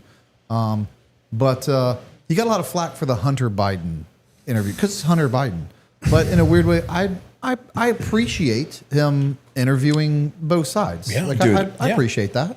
I don't have a problem with it. I think I haven't watched the whole thing either. I've seen some clips and bits and pieces, but I think that, people will have a problem with anything. And especially once somebody gets big enough, people are going to want to tear them down. It's like an arc as old as time. It's as predictable as everything. But I think Sean's thing, and the reason that Hunter even went on his show in the first place is because I think he does a really good job of being neutral, and he's not a combative interviewer. He just sits there and he lets you talk because that's what the listeners want. And like the whole idea, man, is like, you should be able to think for yourself and make up your own mind. Don't shoot the messenger for giving somebody a platform to say something. Like, be a big boy, decide if you like it or don't like it, but don't blame Sean for having him on and letting him talk. That personally, I don't understand.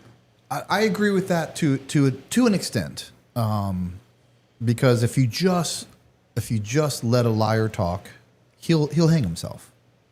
Give him the rope, and you will be able to decide. The internet will do the rest. Yeah.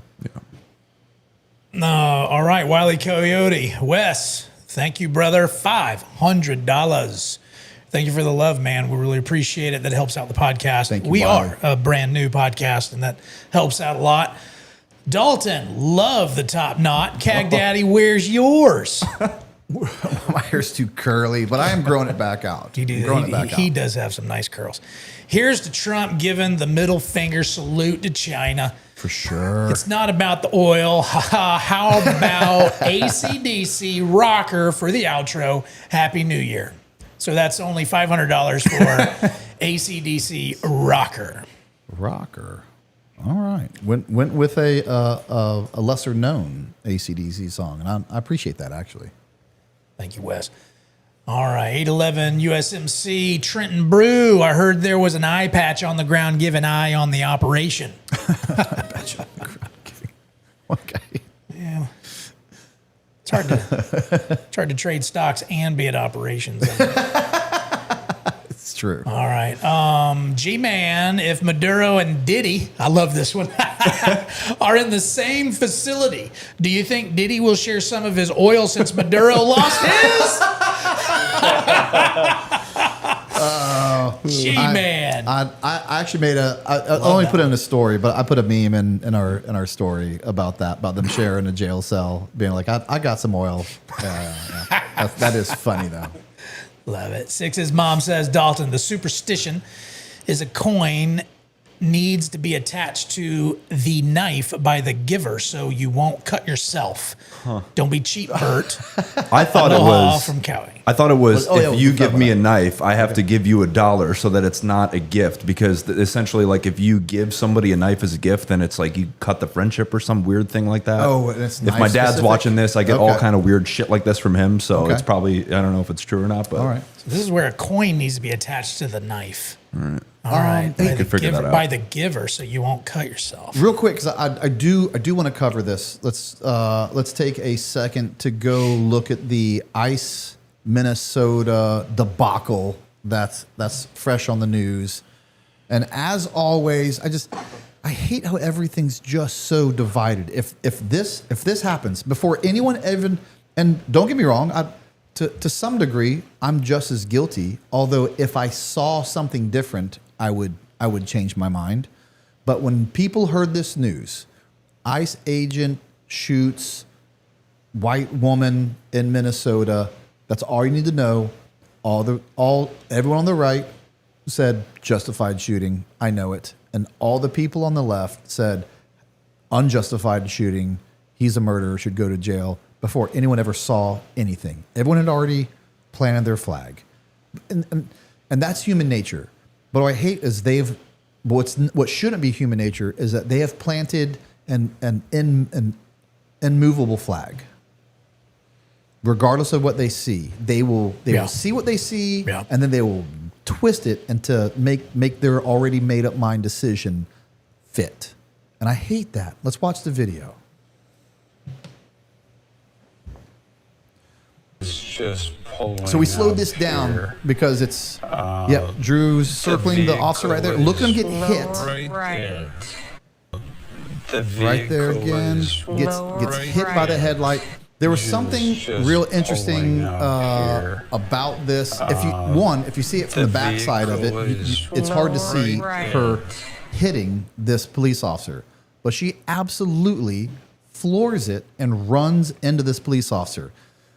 This is what I think is good for the police officer and knowing where his mind was at and at the time. Have you seen where the bullet hole is? The bullet hole's in the front windshield. Front windshield. If it was in the side, that would probably be a problem. And I'm not saying that's my decision point, but I believe it definitely helps. When I saw the bullet in the front, he had made that decision while he's getting hit, while with that vehicle still in front of him, to say, I'm getting hit by a vehicle, I'm going to use deadly force. And it just, to me, makes it even more clear that this is justified. You can't run over a federal agent. This is a mom with a kid. She dropped her kid off to school with this current marriage. I believe she has 2 kids with a previous marriage, 3 total. What are you doing chasing around federal agents doing their job of removing illegal people in our country? And in your mind, you're like, you know what I should do? I should go harass them during this operation.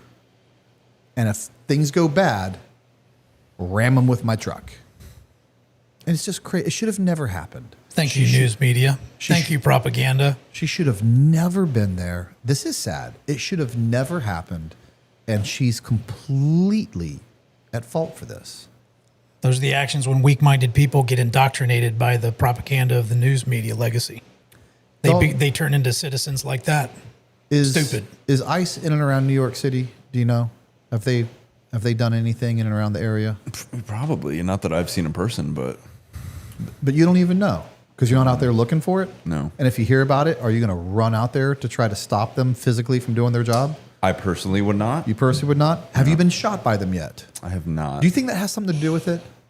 Probably being there, yeah. Okay. Dude, it goes back to like, look. It's so simple. Like, what are we arguing about? You can think whatever you think about ICE. You could think they're the Gestapo. Like, it doesn't matter. But the point, it goes back to like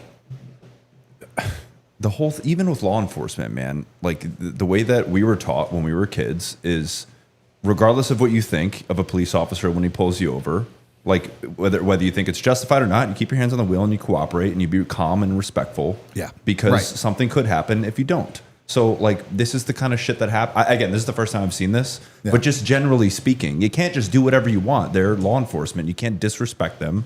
And like these are the kind of things that happen. Right. It's almost like actions have consequences. Like it's just crazy. Same thing. It's people. Oh, it's because of the color of your skin that you don't get harassed by cops. I have gotten so many speeding tickets. I've had my license suspended 3 times as a young man. As a young man. Okay. He was a racer. Right. They're also going on video that you just seen. They're not seeing the whole story. What happened before that?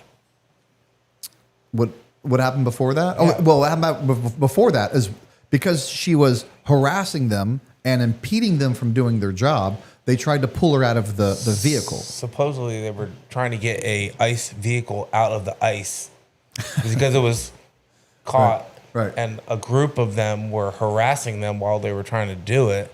Right. And then she pulls in front of one of the officers. And then she pulls in front, and then they go to drag her out of the vehicle because they're impeding a federal operation, and she resists police officers, which in a weird way, this in fact, this goes to exactly what we've always said.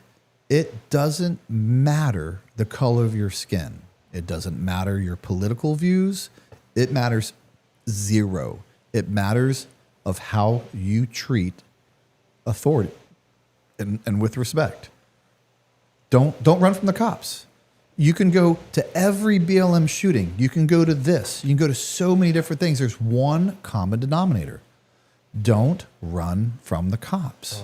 Right. But a lot of them are saying because he came up there with a mask on and all this other stuff, they didn't know if he was a cop. There's so many. On this one? There's so many different things that they're saying about this. Which is clearly bullcrap because they're all uniformed, and she knows they're cops because she's following them, and she went there to harass them. They're not showing what happened before this video started.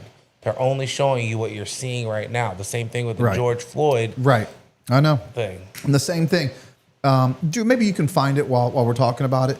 But the other view that was what was pulled up and talked about, he's getting hit. That's the only angle you really see him getting hit. The other angle, you really don't see. You see there's a cop there, but you don't really know that he's hit, and it doesn't look as bad. You see the tire though. She points the tire's tire pointed at him, and then it starts peeling out. Right. So here's the back angle. You had it right there, Drew. And look, there they are. It's like, hey, stop, get out. You can't do this to us. You can't impede our investigation.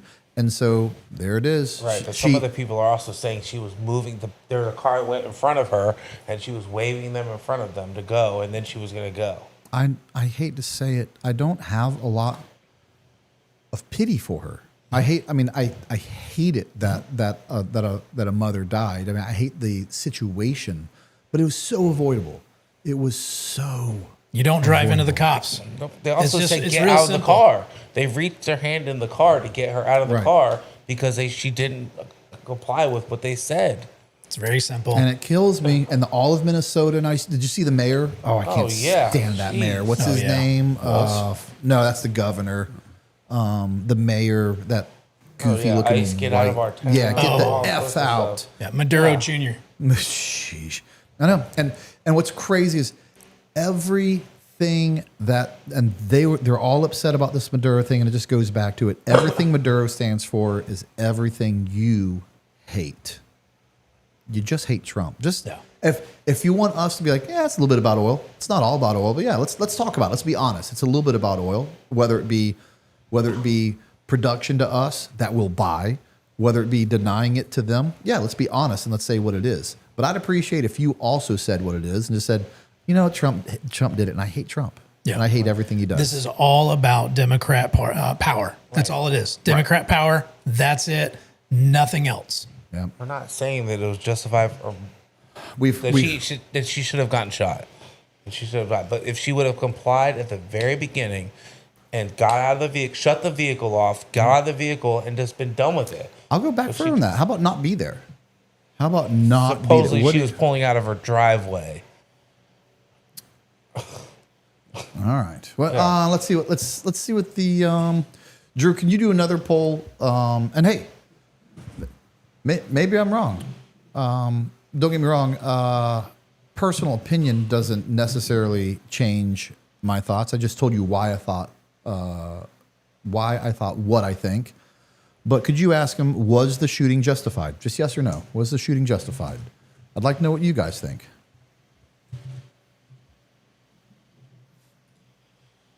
Drew's on the pole now. Oh, yeah. Like a stripper. I'm on the pole. Not getting off the pole. I think the media is running on this too because the first shot was clearly through the windshield, and then the next two follow-ups. Well, if it's worth shooting once, it's worth shooting 5 times. That's what I always say. Agreed. So which window do you think the news media is going to film over and over again? Exactly. Yeah.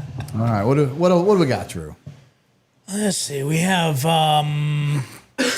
Steve92 says the judge is Alvin Hellerstein, a man. Oh, is it? I thought it was a woman. Can one of you guys look that up? Just make sure we got one person thinking it's an old woman, one person thinking it's Alvin Hallerstein, and we'll get to the bottom of this. All right, what do we got? Did mine? I think it just skipped on me. It happens. There it is. All right, Kane Korsov. All right, he says, we have to know, in all caps, loud and clear, Dalton's opinion on sitting down to pee. I love it. I know exactly what this is already. You come here, you're going to face the tough questions. Dude, I'm happy to. And it's not. It's actually, the context is, this goes back to your last podcast. Yes. Yep. So you're not going to like this answer, I don't think, but I don't. Okay, so middle of the night, I wake up at like 4:35 a.m. every night. Yep. Okay. Lights are off. I'm going to the bathroom. I'm sitting down, dude. Yeah. I'm sitting down to pee. Okay. It's understandable. Because I don't want to wake up. I have trouble going back to sleep. I'm going back to sleep. Any other circumstance, any other time of day, standing up, lights on. That's the only time. And I'll die on that hill. I agree with that. Okay. And that's, I know my opinion can be changed. And because like I said, I was embarrassed the first time when Drew brought this up. This is how stupid I can be sometimes. It never crossed my mind at 3 o'clock in the morning that I would do them like, oh, this sucks. I don't want to turn the light on and be awake. I don't want to pee all over the seat. I just suffer and do it because it never even crossed my. He's been doing hard things his whole life, guys. And after that, I actually felt easy stuff doesn't come a easy little to him. stupid. And I was like, that does seem like an okay time to sit down, but no other time. What about after you broke your tank? No, I definitely didn't because I couldn't get up. I couldn't stand back up. Once I sat down, I'd have the strength to get back up. So I definitely had to stand. You broke your taint? Broke it. You can break that? You didn't hear about this, Dalton? Oh my god, it's a great story. I'm glad we get to relive this. Tank's out for Tucker. Listen, super chats make the rules, baby. That's where we're going with this. So let it rip. I had to bring it up. It was my birthday. Devin took me to a concert. We went to how long ago was this? May of last year. Okay. He's still broken. Rock the Country is what it was called. Kid Rock was there. Hank Williams Jr. Nickelback was there. I'd wanted to see Nickelback for the first time. It was a bunch of great bands. two day concert. Devin's like, you need to ride that bull. Yep. And of course, I'm kind of thinking, I'm too old to be riding a bull. But I'm not a pussy. But I can do anything. I get on that bull, and everyone's watching, and I with my legs, I grasp on tight. I'm like this. I'm good at everything, including riding bulls that I've apparently never done. But I'm gonna be good at this. This thing bucks. And I watched him with the girls, and he was really easy with the girls. And he's like, it's a mechanical bull, by the way, everyone. He saw my confidence get on this bull, and he's like, no. And within like 3 seconds, he starts bucking this thing. Well, my legs like tight together, like really quick, and went in as hard as I can, and I feel something pop in my taint region. I lose all strength, like in my legs. I lose all strength, and it's kind of like almost like a euphoric feeling down there. It didn't hurt, but it's like a tingling, and I'm like, and so I immediately fall off. And I was like, I don't know why. I'm like, that snap, like that's what happened. And so I fall off the bull. I'm like, oh no, what just happened? I'm moving my legs for a second. I'm like, oh, it doesn't hurt. And I walk right off, and I walk to her. She's like, that was embarrassing. I'm like, well, you don't know half of it. I think I just pulled my tank. She's like, are you okay? And I'm like, he showed up the next day and he couldn't walk. I'm like, dude, did you get beat up? I was like, it doesn't hurt. Spent the whole concert walking around fine as can be. Wow. Go to sleep in the RV. I wake up the next day. I can't walk. I cannot walk. I had to use the whole RV structure and walls to get to the driver's seat. I couldn't walk for a couple. I mean, I could barely walk. It took a couple weeks to even halfway walk with a limp. And at some point, I was like, if this doesn't get better soon, like I have to go to the doctor. Like I have seriously hurt something. I never did because I'm a man. But even today, like if I were to like kick something or make like a real like quick movement, I can still feel it. That was 7 months ago, and it is not completely healed. Wow. And I don't know if it ever will. So that's the cover story, huh? That is what happened. Devin's a strong woman. That was way too That was way too detailed to be a lie. Yeah, you never know. I should have recorded it too because he could barely get up the stairs. It was bad. It was bad. Anyway, I'm glad I had to relive that. You're welcome, everyone. Super chat. Thanks for bringing that up. That was a good one. Thirsty Salt says, "Can you talk a bit about the Fort Bragg cartel book?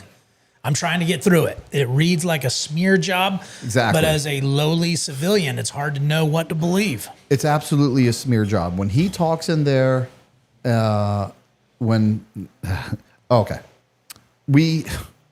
gotta put a pin in that because Devin just reminded me. I got back on a bull. We went out a couple days before Christmas. We go out, we meet these British guys, and they are a ball. We are having fun and down like in the downtown Disney type area, and they are now a part of our group, and they're just going with us everywhere. And we go to this place, the PBR, Kid Rock's PBR or something like that. You know what I'm talking about? Drive, it was off I-Drive, and there was a mechanical bull, and they wanted to ride the bull. And now it's a competition because they timed it, and they're like, "You're up." And I'm like, "Oh, I should have said no because I know it's still kind of an issue, but I can't. I'm too dumb." And so I get up there and I hang on just fine for like a minute, and the next day, it was so I could walk, but it is still there. But I got back up on the bull, and I've redeemed myself that night, but at a cost. You're not stubborn or petty ever. So. I'm not. But he's always injured. Yeah, I got an injured shoulder right now. It's killing me. But I just got on some peptides that I think's that's had a really good HPTRT? HP-TRT.com. Yep. That's right. Kane Korsov says, "Do you think it would be better for everyone if the U.S. accepted its role as an empire?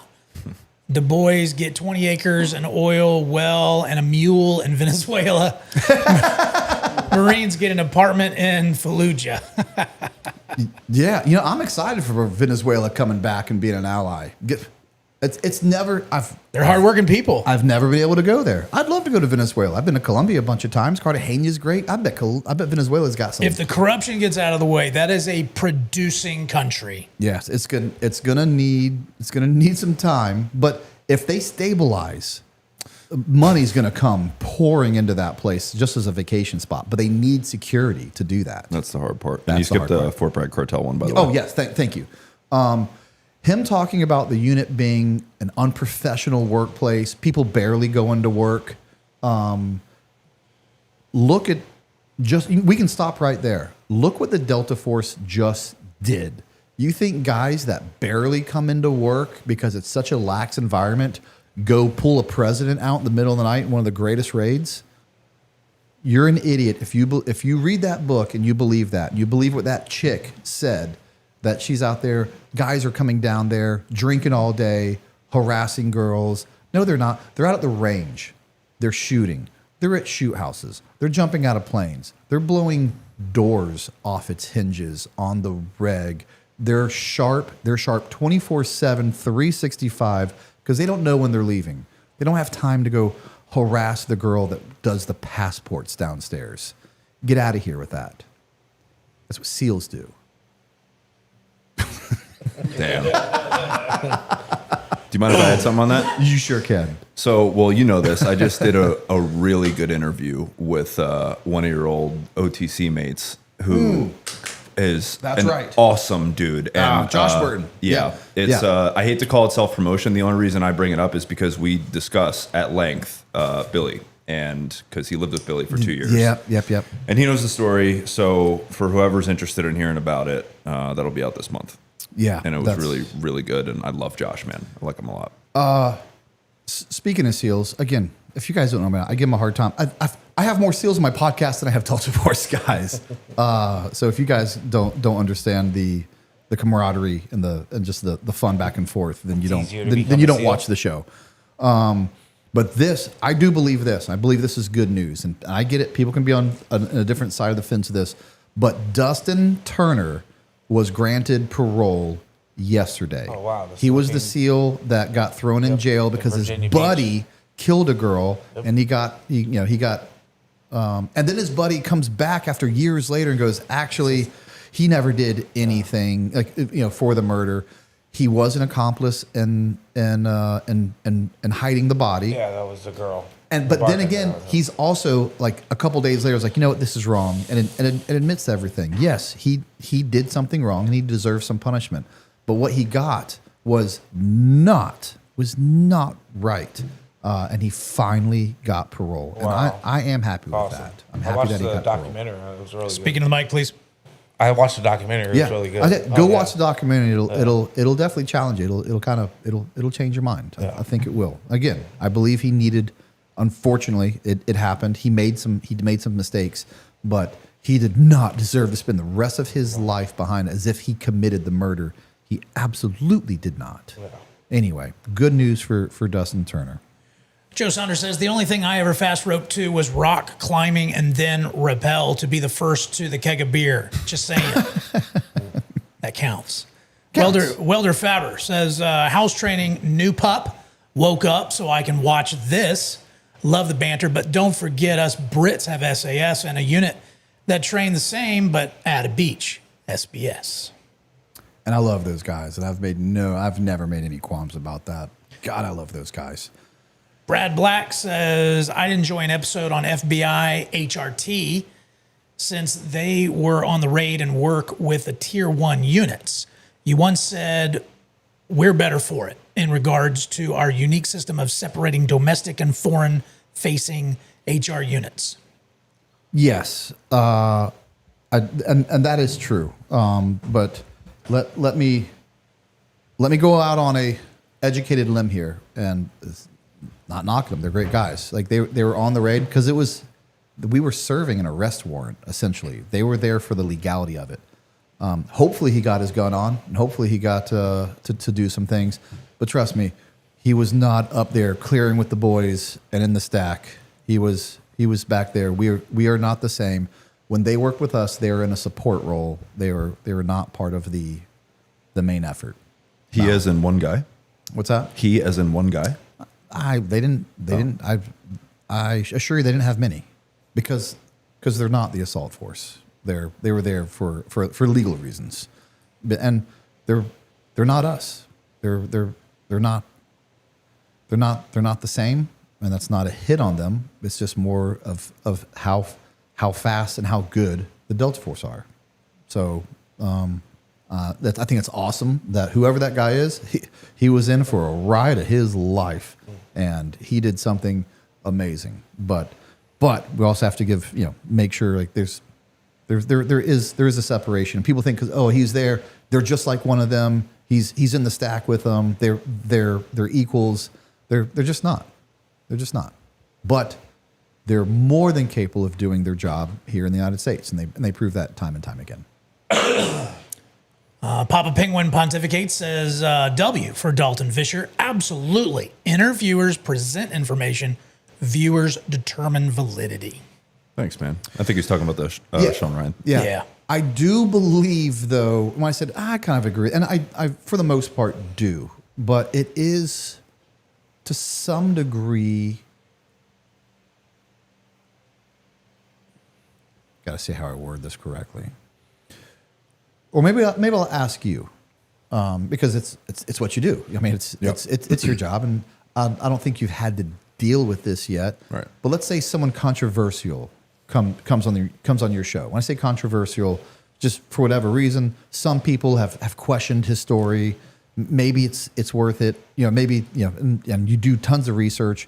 Maybe you see that maybe they have some validity to it. Do you feel that you have an obligation to at least address that, so that way the viewers can hear the whole story? Yeah, if that makes sense, because that's part of a story. If someone is being told by I'll call it trustworthy. I don't know if trustworthy is the word I wanted to use, but people, respectable people with a background, they're like, all right, if that guy's saying that, yeah, maybe I should at least consider it.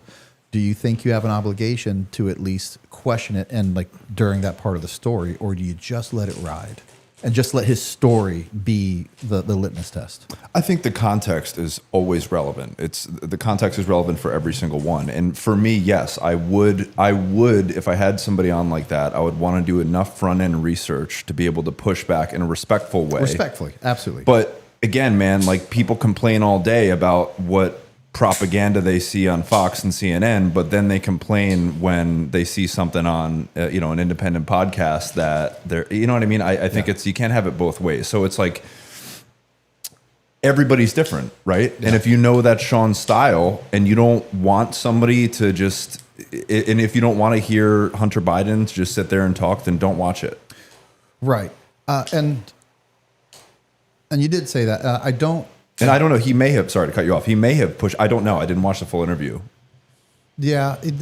From the parts I did, he didn't, but I always ask for consistency. And why would you expect Sean to be like, okay, now during this, he's going to be that pushback, that pushback host. Dude, I think he's not. Yeah, but the problem is whether Sean likes it or not, if he has somebody on his show, whether it should or not, it legitimizes that person because people trust Sean so much in his guest selection that there is an element of that, I think, subconsciously.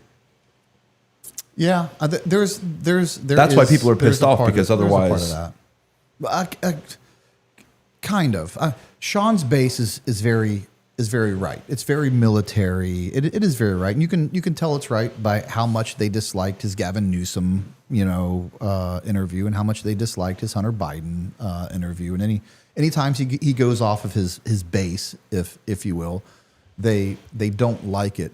So I'm not sure it validates them as a guest, because it's not like there's, if you go to the comment section, all of his guests are like, you know what, actually, because you had him on, Gavin Newsom's not a bad guy.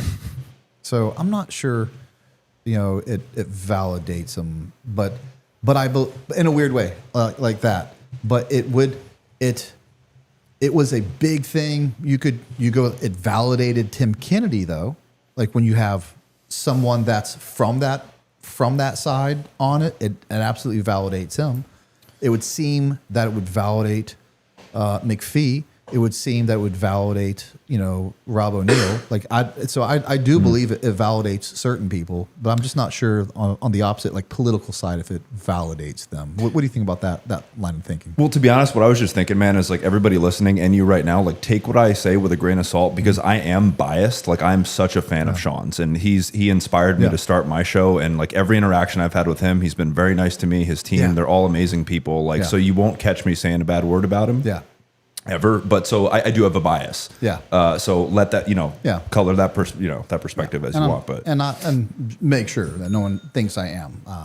I'm not saying anything bad about Sean either. I just telling you, if you're looking for someone to push back, it's just not him. But I already said I say it all the time. I love consistency, and he's very consistent of how he interviews guests, regardless. And so you shouldn't be surprised when he does that, because that's how he's always been. Yeah. So I'm not mad when he doesn't. I wouldn't expect him to. And I think people who do, I think you have unrealistic expectations. You know what you're going to get. Yeah. I think when you're doing that amount of volume too, like he's got somebody new coming in every day probably. Oh, man. So it's like how much research and he's got to do 1,000 other things that day, I would assume. So it's easier for someone like me. I could sit there and say, okay, this is what I'm going to push back on. Yeah.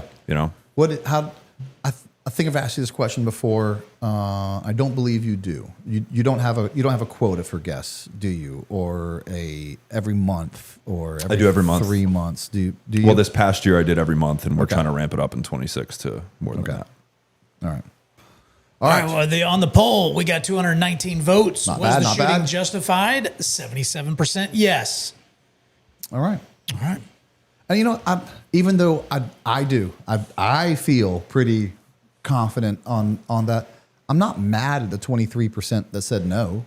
To be honest with you, I'm just not that like, oh, that 23%, you're idiots. How dare you? I don't. I think we've just lost the ability to disagree. Yeah. I think we've lost the ability to disagree. Yeah. if you wanted me to sit here and make an argument to say that he didn't have to shoot, to be honest, I could make. I don't believe it, but I could make that argument. Yeah, I can appreciate your compassion. At the same time, disagreeing about the justification. Well, one of the other justifications that they're doing is he just got ran over. That's previously. Right. That's right. He got ran over previously, got stitches and put in the hospital for that one. The guy's already been run over. Drugged down the road. That's right. He got right. Yes. Right. Thank you for reminding me about that. I saw that on a video just before we went live. I mean, that absolutely that comes into play. It has. It's already happened to him. So yeah, I guarantee. I would say this of the 23%. I would challenge you and say this: if you've already been drugged by a car and hospitalized, and it's about to happen again, would you be a little bit more ready to defend yourself? And I believe if you're honest with yourself, you would be. If we holistically look at this, even if you don't like the evidence so far, add that into it and ask yourself, well, maybe that changes something. And maybe that changed something for him because he didn't shoot the last person that ran him over. But they also might say that he shouldn't have been on the job because he just got ran over. I know. There's so many different things. I know. And I just don't understand why the argument isn't as simple as don't run over police officers. Pretty easy. But that's I'm a simple man. That's my simple answer. You know, when I grew up, my parents never gave me that advice. You know, they never told me that. It was like never a thought in my mind. Yeah. Like, hey, Dad, is there ever a time I need to run over a police officer?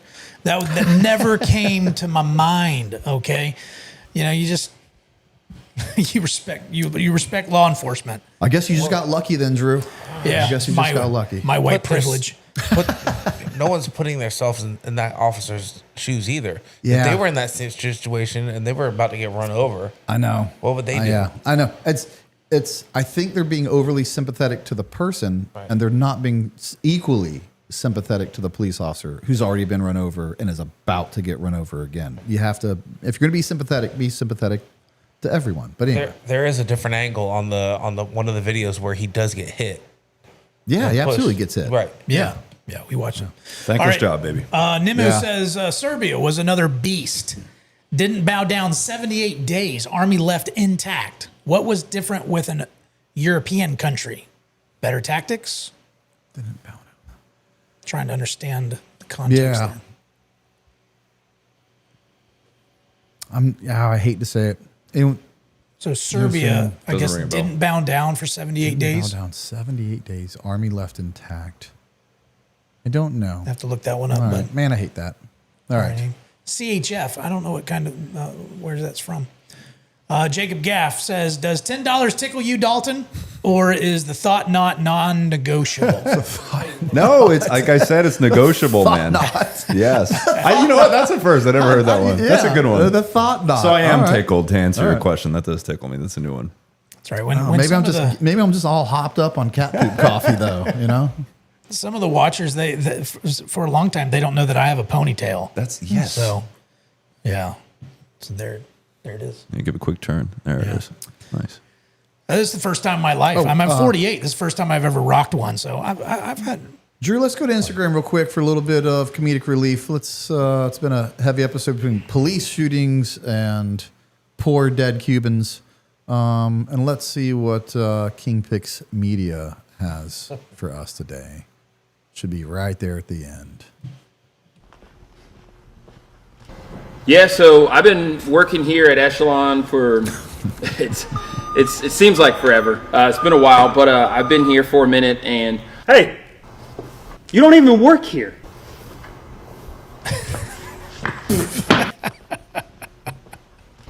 Yeah, so I've been. We gotta get him to do some sort of FRCC promo for us with a little bit of comedy. And I know it's so simple, but just I don't know, just everything he does is funny to me. And he's funny, man. And I don't. I started watching some of his video gaming recordings that he does. You got to watch him because he's just a funny person. So he's funny watching video games. Like just everything he does funny. I don't think I've ever laughed harder than his interview, the podcast we did with him. So you want to laugh more? Go support that guy. Punch out, go to work over there at kingpixmedia.com. He deserves to be much more popular than he is. Go to his Instagram, follow him, please go support fellow veterans. Let's see. Veronica Behringer, $20. Thank you for the love. Message retracted. Don't know what happened there, but thank you very much. The chats are saying that it's lazy men who have long hair. It's not true. It actually is pretty aggravating, and it takes a little bit of work to do it. It would be actually less work if I cut my hair. Yeah. It takes more time in the shower. It's aggravating when you're trying to eat and you don't have your hair back. And if you do a real labor job, you can't have long hair. It's aggravating. So, oh man, I was just, what did she do?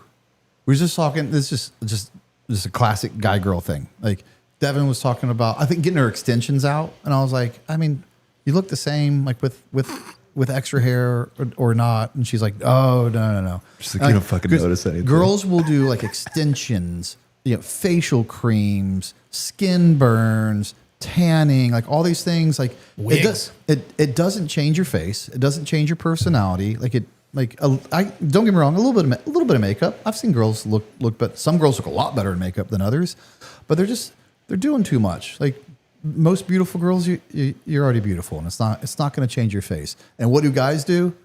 Irish soap for their whole body, at the time.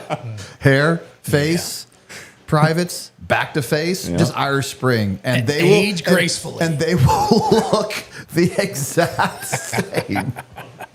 No Botox, no skin tighteners. They're just running through life with Irish Spring. Yeah, just go with the bar soap. All right, Papa Penguin pontificates. Also, left out of the pew-pewing discussion is the reason for the stop. They didn't stop her for no reason.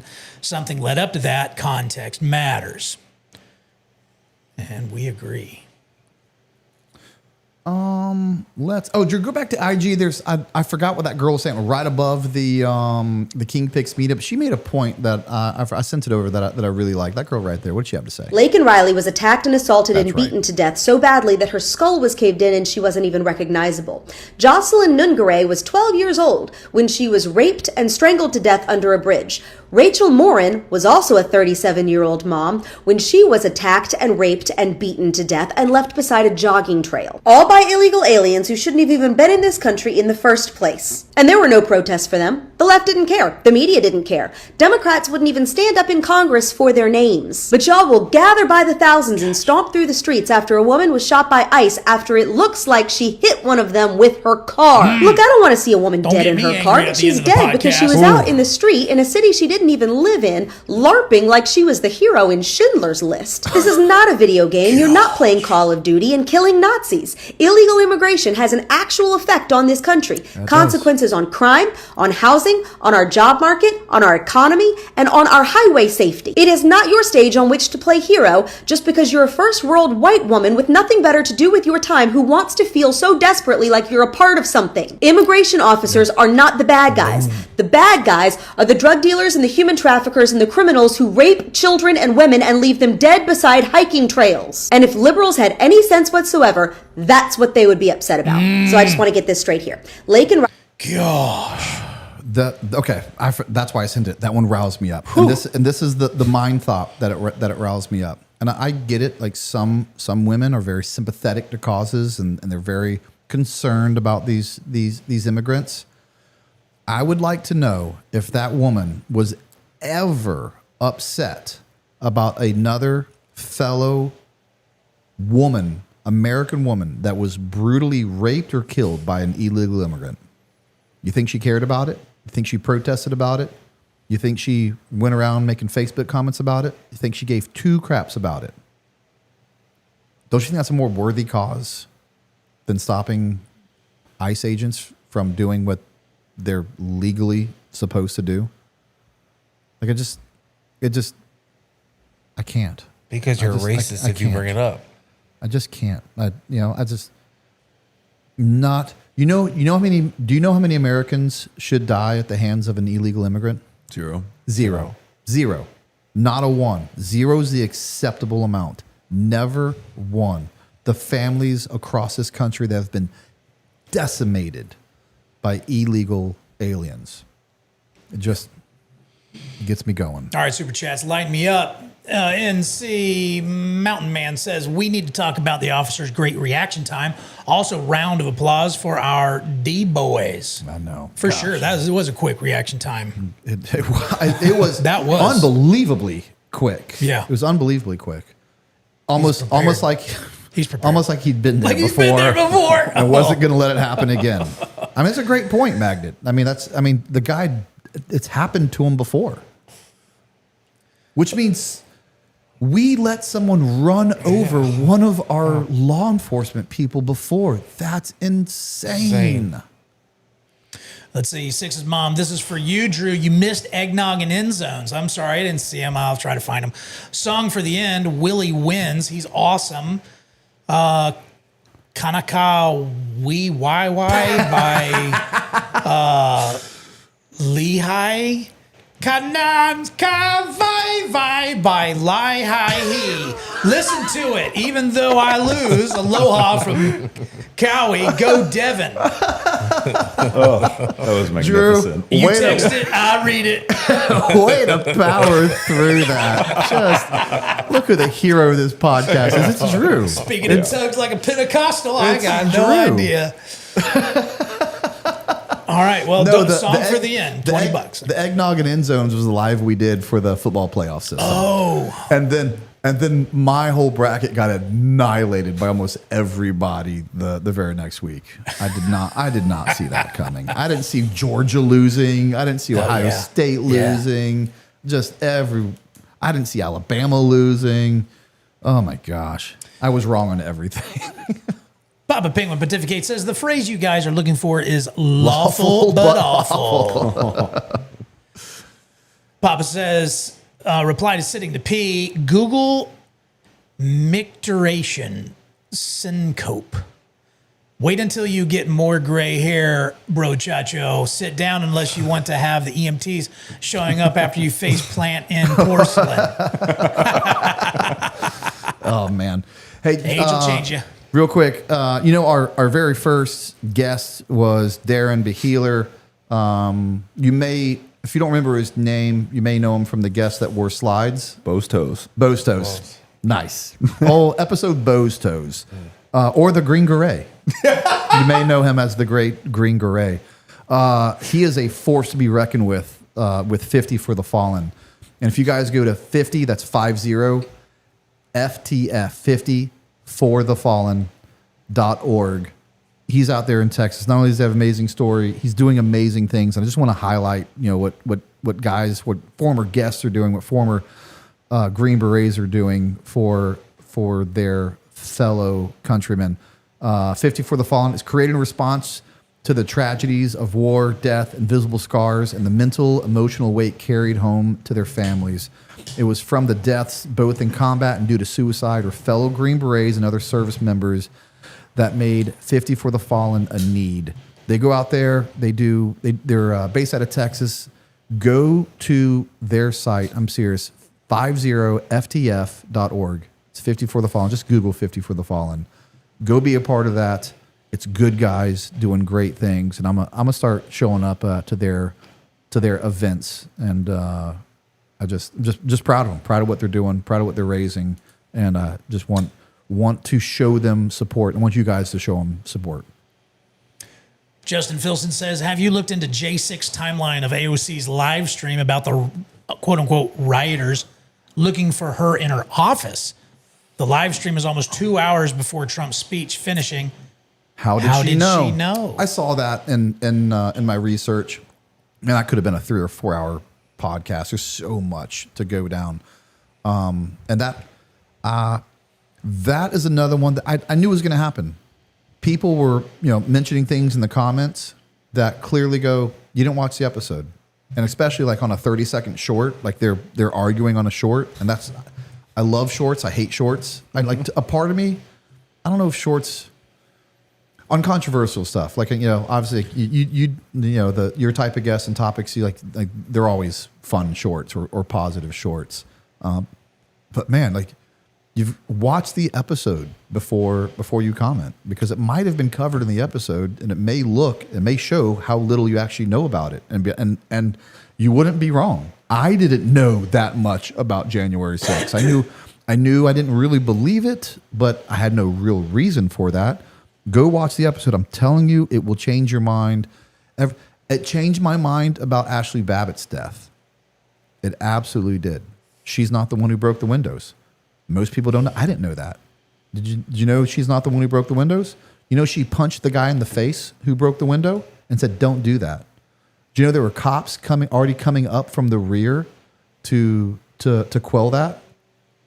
So it's not like there were already cops moving in. So it's not like he was fearing for his life. Like, it was 100 protesters getting ready to bombard the whole thing. One of the reasons we believe that she even got into the window, she was the only one that got into the window. The cops were pushing people forward. Her husband says that she doesn't like tight spaces. And so she crawled into the window because people were moving up that someone else broke. All the cop had to do was go up there and she's 5'2", 100 pounds, and be like, "Poop, no, don't come in here." And he shot her dead. Knew that she wasn't armed. Like, it's insane to me. Like, when you really look at it. Uh-oh. Okay. That was me. All right. Papa says, hated the Hunter Biden interview on SRS on Sean. Couldn't get through it. Still think he's doing journalism better than 99% of the folks out there. Yeah. He doesn't let opinions, though. If I want opinions, I tune in here. Thank you. Volume's down on my headset, Drew. Is it? Is it down on yours too? It went off for a second. And it's back. Back. Yeah. And now it's back. I'm trying to find mine. Okay. All right. Sean is great, but civilian viewers like myself have no idea what is and isn't plausible. Platforming lying vets enables them to make money off our ignorance. There's a point to that. Yeah. Nimi back in. He says, I meant Kosovo. Okay. When NATO attacked Serbia. In 99. Yeah. I figured that's what you were talking about. The acceptable levels of criminal activity from illegal immigrants is exactly 0%. Exactly 0. I know the exact number. The exact number. I know it. He gave a percentage to it. That was good. Papa also says to Nimi, I was on the ARG doing that bombing. Can we be friends now? Yes. It's pretty cool. Small world. Darren Behe says to the D-boys that prosecuted that Maduro shite, and always my boy Paco. Speaking of Bo's toes, there he is. Oh, yeah, it's Darren. Yeah. Darren, give me every time. Thank you, brother. Yeah, thank you for the love, man. T. Chambers, $50. Thank you very much. Really appreciate you. What's a habit or thought process that helped you excel in your old job that you've discovered no longer serves you, or at minimum needed a little tweaking to be more available to connect with your friends and loved ones? Happy New Year, all. It's a good question. Yeah, that is a great question. And I'll tell you, an old habit that served me well is for 10 years, I dealt with everything with the mindset and seriousness that everything is life and death. And it was. Like, everything had to be right. Everything had to be all the time, and everything had to be right as soon as possible. And that is not a good quality to have when it's not life and death. Now, don't get me wrong. It's still there to some degree, but I definitely pulled it back a little bit and be like, it's not life and death anymore. I mean, let's still be aggressive about things, but no one's going to want to work with that guy. Let's see.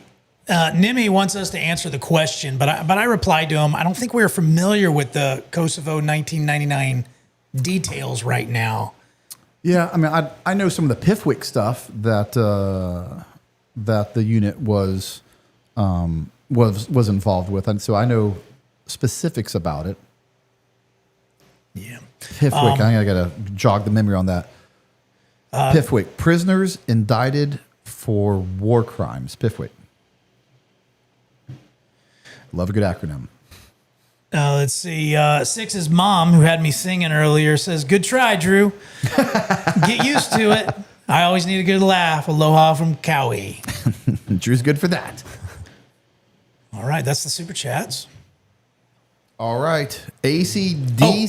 And the listeners are saying, "Hey, let's try to get the volume of the song near a microphone, because every time we play an ending song, they're not getting the noise." Got it. Thank you guys for reminding me. I try to read the normal chats too. Drew does it all. And he does it all in real time. Thank you, Quality Leering Center. What was that? You didn't speak in the mic. I didn't hear you. Thank you, Quality Leering Center. Leering Center. Yeah, it's one of the Minnesota daycares that said they had kids. Oh, yeah, Minnesota. I'm starting to call it Venezuela. Let's see here. I was hoping we had a few more super chats to give me a little more. I just leaned over to connect this bad boy. All right.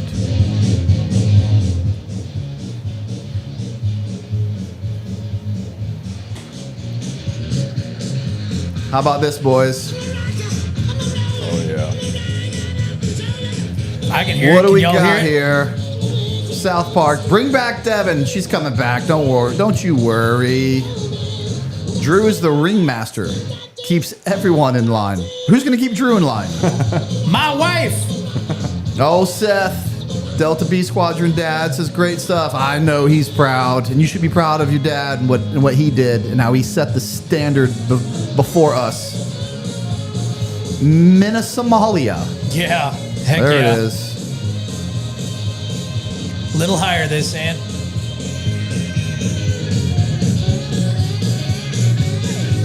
Much better. Man, Great we want to show, thank fellas. Dalton Fischer for coming out tonight. That's right. Thank you, Dalton. Oh, thank you for having me, guys. It's fun. Looking forward to the recorded episode that'll probably drop this Monday. We got a few in the hopper, but I might drop his this Monday. There's a reason to look forward to Monday. Dalton is the best FRCC bourbon launch shot girl ever. Oh, there. Well, that's Devin. There's Devin. There she is. I didn't even have to see the name. I knew that was her. She's still here, lurking in the comments section. I think that night alone was responsible for 10% of 2025 sales. Oh my gosh. Holy Fook, you're not wrong. I get it. I hadn't done so many shots of my own bourbon since that I had to slow down. Dude, it goes down way too easy. I'm hurting. Way too easy. Oh gosh, what was that 9/11 bar we were at? O'Hara's. O'Hara's. The best. Oh gosh, we're at if anybody O'Hara's. ever goes to New York, especially for 9/11, go to O'Hara's. It's the best. Oh, for sure. Tom Wilson, good to see you, brother. Do I wish I was on the mission? More than anything. You want to talk about FOMO? You're proud of the boys, but you're immediately going like, I could have done it. I could have done it. But with my taint, I don't know if I could have. Maybe I'd have slipped. Yeah, it's kind of some realization. Bring a dick plate. Definitely not. Eaton Beavers, you still got the Prius, Brent?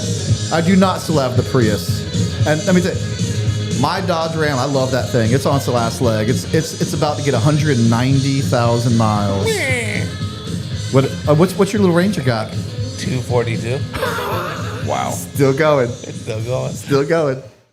There you go. We'll do a better job with that. Last super chat from Papa. Yeah.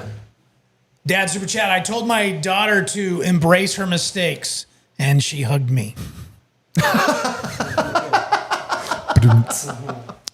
I thought that was a cute story for a second. I was like, oh, wait a minute. Shout out to Papa. That name has been in there half a dozen times tonight. Yeah. Shout out to you, Papa. Absolutely. And the old trans Tim Kennedy sneaking in at the end. He might have been here all night, but I never miss. Hey, almost every video we drop, somewhere in the comment section, trans Tim Kennedy drops a yo. Nothing else, just a yo. Every video, you go find somewhere in that video that trans Tim Kennedy just goes yo, and I love it. Hey, he drops a comment. It helps. Guys, there's still a ton of you in there. I'll do some selfless promoting. If you're in here, it's because you know of us and you appreciate what we do. Please, it does help the channel. Like, subscribe, It 100% helps. Never thought I'd be the guy saying that, but it's a necessary evil. I can't thank you guys enough. I couldn't be any more proud of the boys. Thank you so much for hanging out with us and celebrating what the Delta Force and so many others did for this country. What you got, Trey? And I think tomorrow is actually National Law Enforcement Awareness or, Honoring Day. Okay. So this weekend, we're doing 10% off all coffee and cigars with promo code 911 at frcc.shop. All right.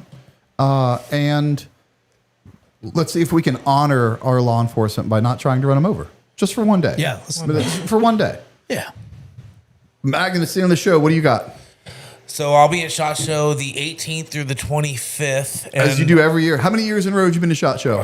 15, I think. 15 years. I haven't done nothing in a row for 15 years. That's amazing. And our party is Wednesday night, January 21st at 8 p.m. at the Hogs and Heifers Outposts. As it is. Yes, it is. As it is. Everybody come, even if you're not a part of the SHOT Show, just come if you live there. All right. Dalton, who's your next guest? Josh. But you've already recorded that. Yeah. You got one on the. I got some good ones. I'm superstitious about. about. No, I have a bunch scheduled, but I'm superstitious about saying who they are because people tend to not show up. Yeah. I got a last question for you then.